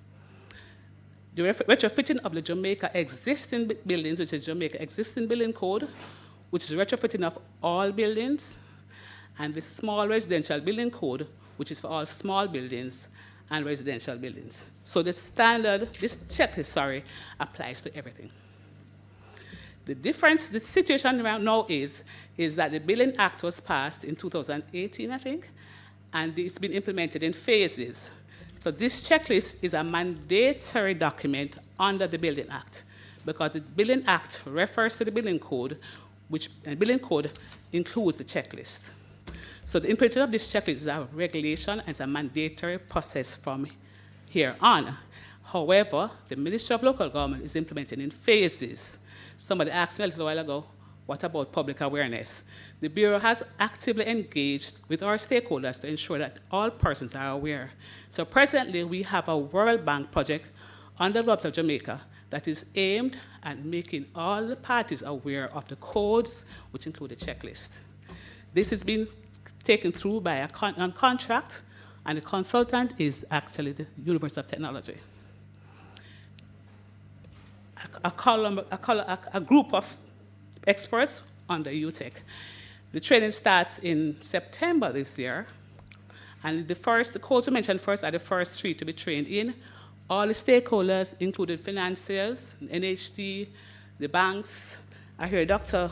Minister Dunn mention that other persons are asking about the checklist. We want to know who they are, because all the stakeholders will be a part of that training. It's important because in every contract, in every loan, in every design of buildings, the person is aware of the requirements of the code and the checklist. So as we move forward, we will be talking to JCPD, and we want to congratulate JCPD on the work so far, on the work that will happen in the next 50 years, which will go towards creating a society which is better for all of us, including myself. Thank you.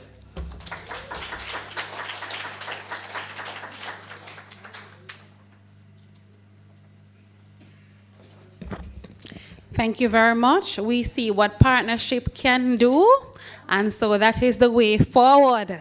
Partnership for inclusivity. As we continue, at this time, we will have an item that will be done by Miss Gritley Williams, an item in song. Immediately thereafter, Mr. Andrew Summon, accounting officer at the council, will come with a vote of thanks. We put our hands together as Miss Williams comes to us.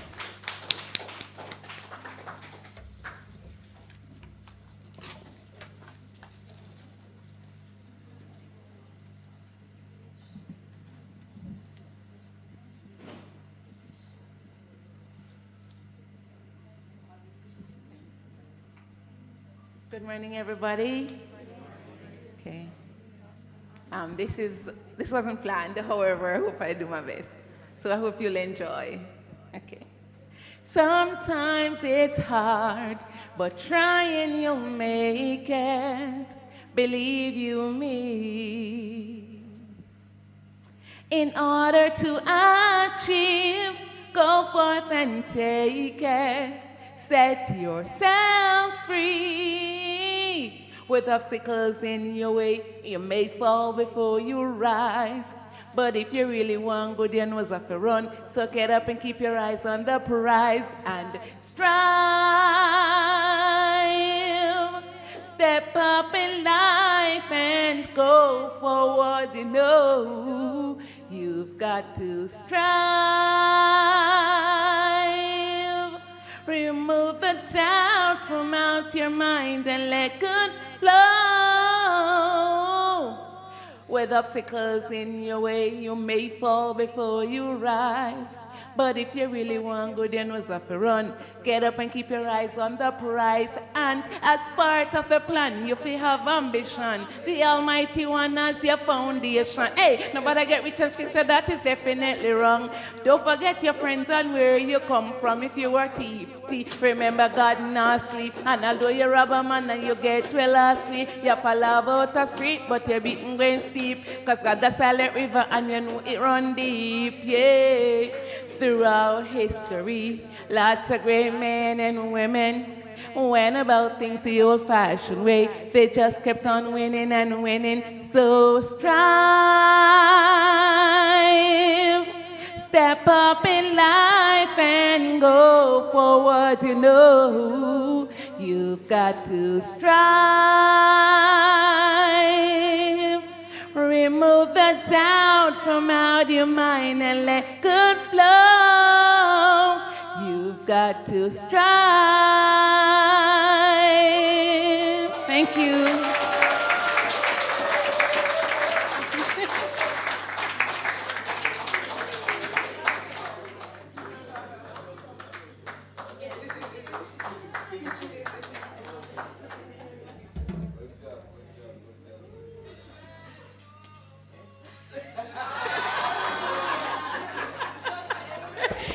Can I say pull up?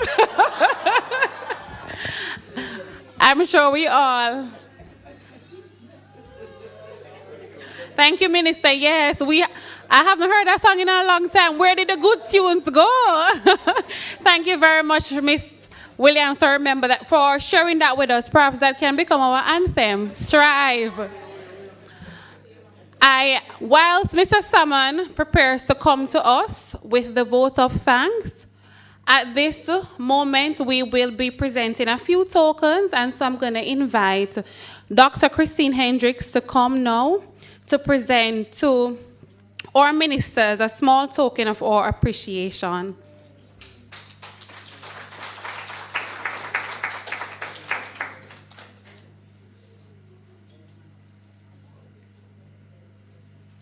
Minister Charles, we invite you to come.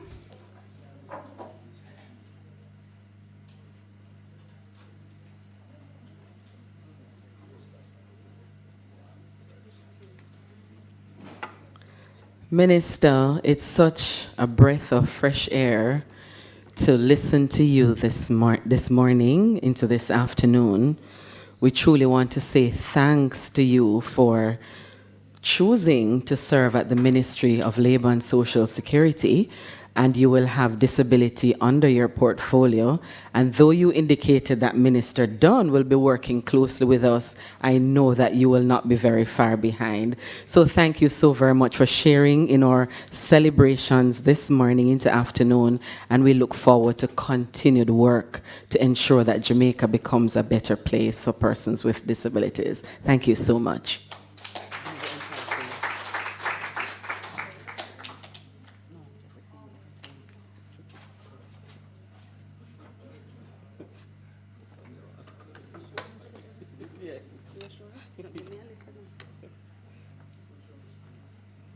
So, Minister, this is our 50th anniversary gift. It was made by persons with disabilities from the Jamaica Association on Intellectual Disability. I know that you will find it useful, and along with that, enjoy.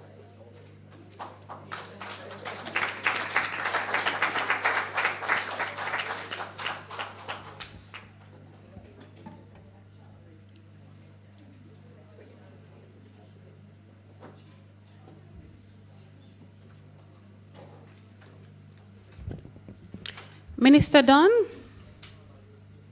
please come.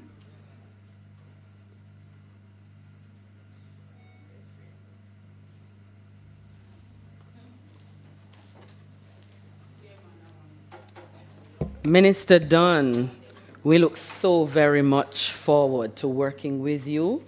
We thank God for your passion, the way you speak so far. The fact that you're new, it doesn't daunt you at all, disability, but we give God thanks for you and look forward to working with you. Please enjoy our 50th anniversary gifts. You're welcome. And our chairman, Mr. Colin Ebanks. Please come.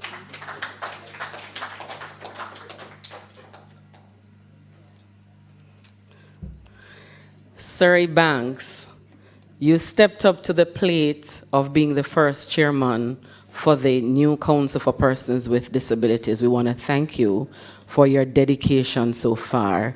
The task is not easy, but you are not daunted.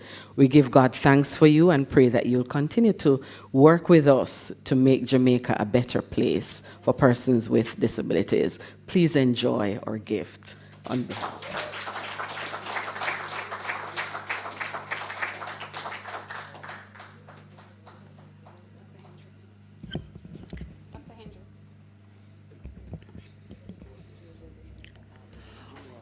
We are now inviting our two past executive directors, Mr. Ransford Wright and Miss Vivienne Burnett.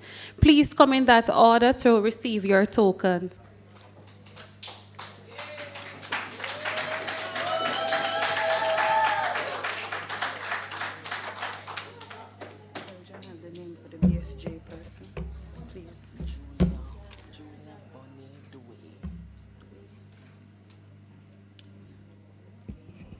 Mr. Ransford Wright, young and fresh, but retired. I know that he will enjoy this token. It is a breadboard inscribed with our 50th anniversary and our logo for memory of the Jamaica Council for Persons with Disabilities. Sir Wright, you have served well. Thank you so much for giving.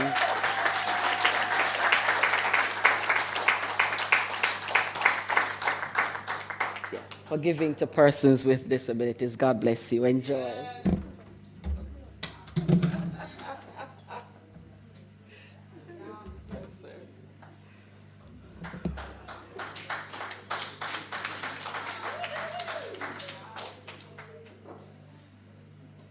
Miss Burnett was executive secretary before my time.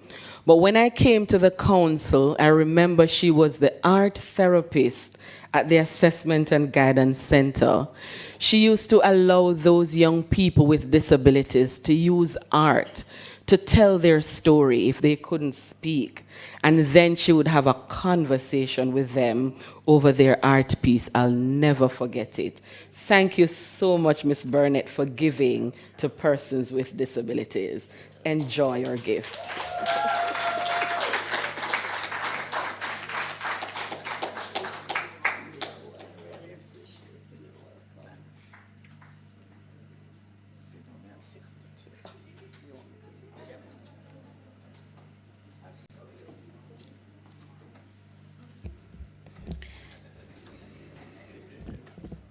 We will now invite Miss Woods and Miss Russell to come as we also give a token to each of them. We're honoring you this afternoon.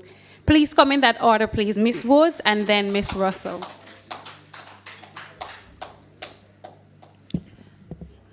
Dr. Hendricks, we're inviting you again for another presentation.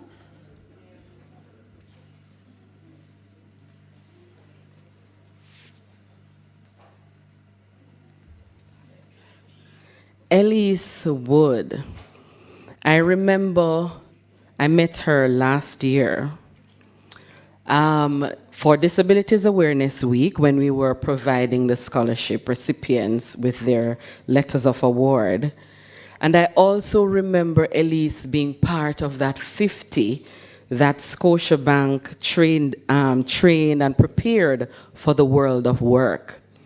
And earlier this year, I saw an application from Elise, Miss Wood, which shared with me that she has a Bachelor of Arts in Human Resource. And it pleased me, and I'm like, oh my goodness. Are you pursuing, right?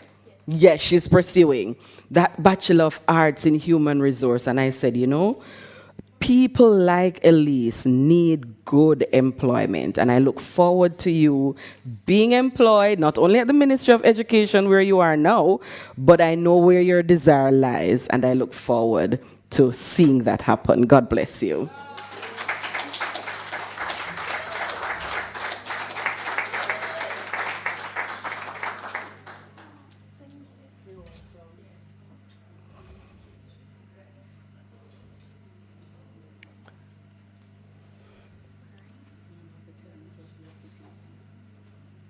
Oh, so to Miss Sashana Russell, such a beautiful, beautiful voice, a client of the JCPD, and do you work at the Jamaica Society for the Blind?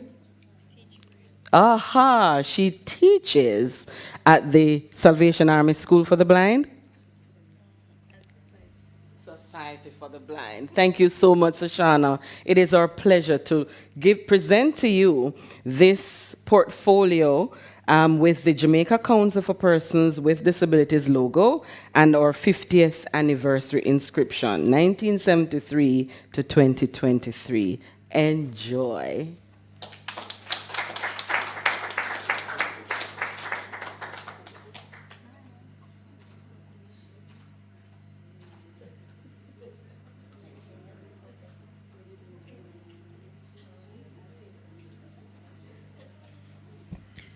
Our final two honorees this afternoon, Mr. McIntyre from eGov and Mrs. Julia Bonnie Duhay from the Bureau of Standards Jamaica. Please come in that order.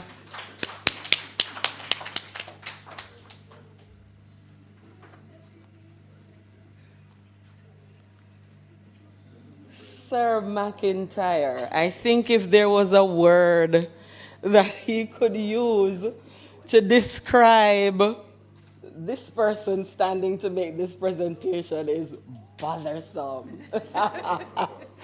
I mean, Mr. McIntyre worked with us tirelessly over the past year into the earlier months this year to ensure that we had our website up and running. And I want to say thanks to you and thanks to eGov for the tremendous work. We are grateful, we are overjoyed. And you know what we're coming for next. Thank you so much, sir, for the work.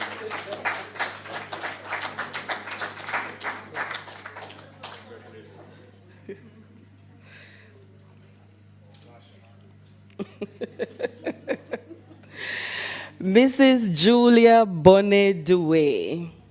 I will never forget, and I don't know if she remembers, I met her first long ago, maybe in 2014 or so, when we had put out a tender for a communications specialist. Do you remember? Long ago, and she had applied. However, our lovely director over there, Miss Janet Morrison, was the successful candidate. But I have never forgotten you. Wherever you have been, I have followed you and your progress. And I thank God for you being at the Bureau of Standards. We have done some work together in the past, ensuring that builders and architects know about disabilities and all of that. And so we look forward to work going forward and the partnership with the Bureau of Standards. We give you this as a token of our appreciation. Thank you so very much.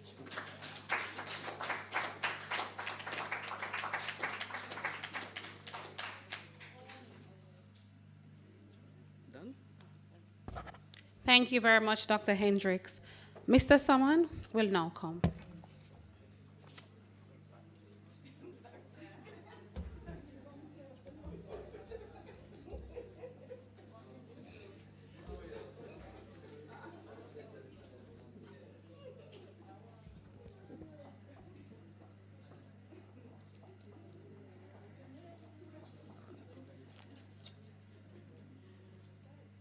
Minister of Labor and Social Security, Honorable Pernell Charles, Jr., MP, Minister of State, Honorable Dr. Norman Dunn,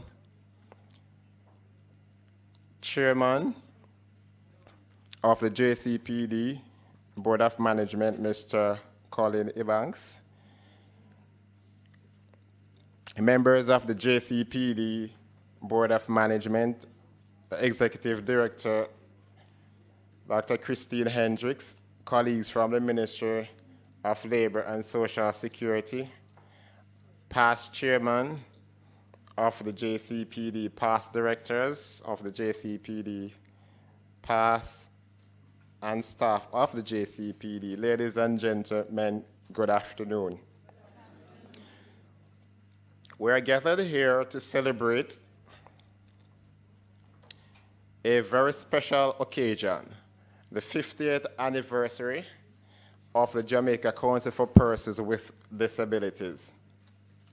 It is a momentous milestone that deserves our heartfelt appreciation and recognition. First and foremost, I would like to express my deepest gratitude to the Jamaica Council for Persons with Disabilities for organizing this remarkable event.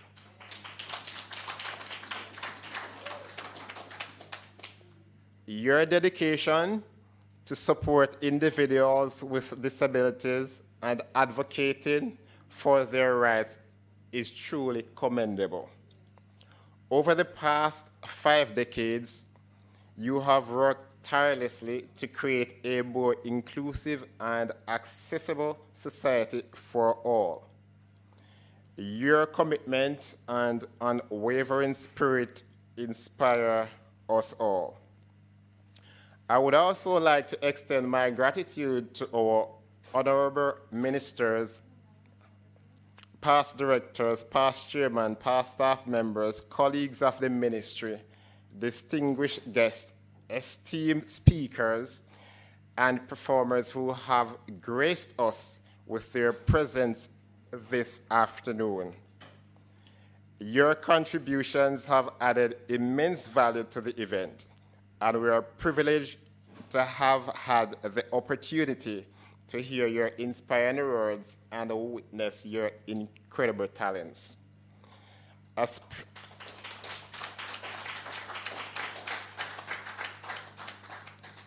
A special word of appreciation goes out to the disabilities sector partners for your selfless efforts.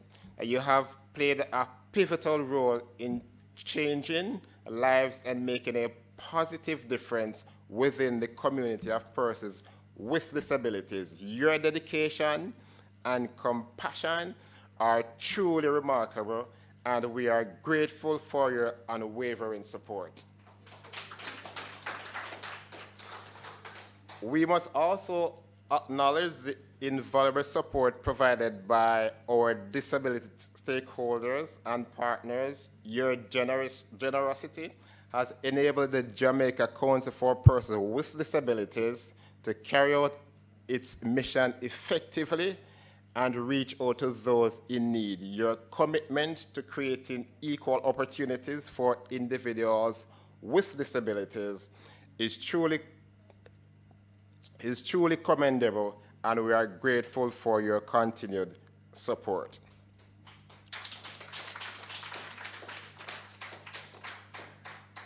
To all the persons with disabilities present here today, we salute your strength, resilience, and indomitable spirit.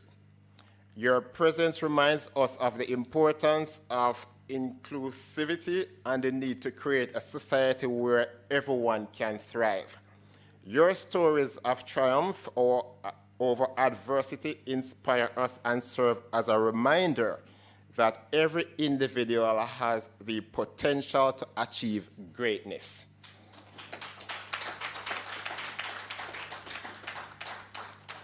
Lastly, I would like to thank each one of you for being a part of this momentous occasion. Your presence here today demonstrates your commitment to creating a more inclusive and accessible society. Together, we can build a world where every person, regardless of their abilities, can live a life of dignity, equality, and empowerment. Let us remember that the journey towards inclusivity is an ongoing one. Let us continue to work hand in hand with the Jamaica Council for Persons with Disabilities and other organizations to create a future where disability is not a barrier to success. Once again, thank you all for being a part of this special celebration.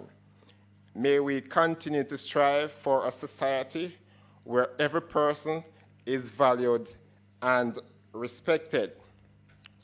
And finally, as Mr. Dunn, as he made his presentation, Mr. Dunn, you made mention of why is it is so difficult for persons who has that great potential as Miss Woods, right? You made mention, and that was actually a point for me during your presentation, right? And Minister, you also, as you were making mention, right, of your situation in terms of your site, right? You said in perspective. So those were two key things I really want to point out. And in identifying those two that stand out for me, right, I would want to ponder, leave this for us to ponder on. And the question is, will it take at least 50 years more for Jamaica land we love, under God, to recognize persons living with disabilities as a human being created in the image of God?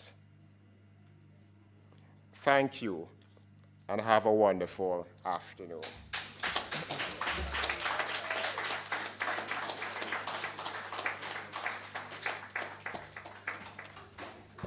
Thank you very much, Mr. Salmon.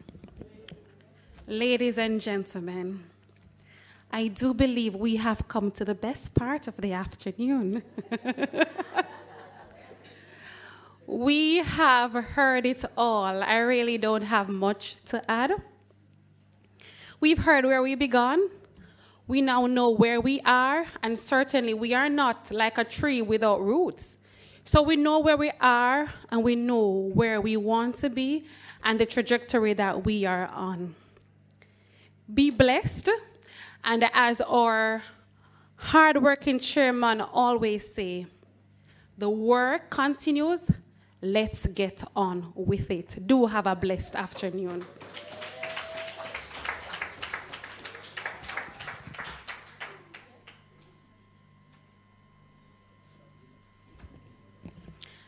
Do stick around. I did say the best part has come, so lunch will be served.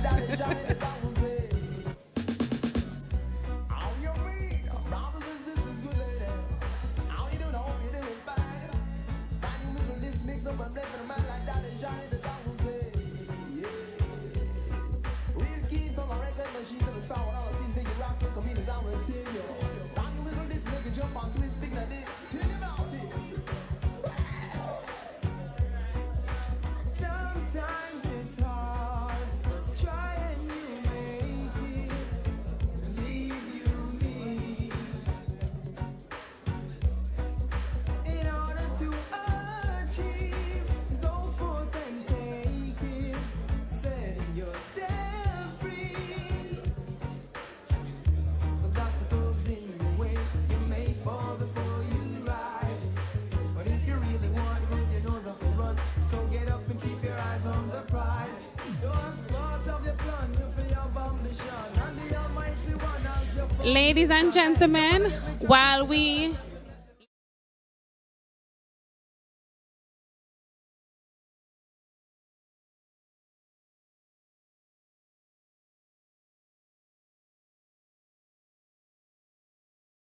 taken. Thank you. just a great man.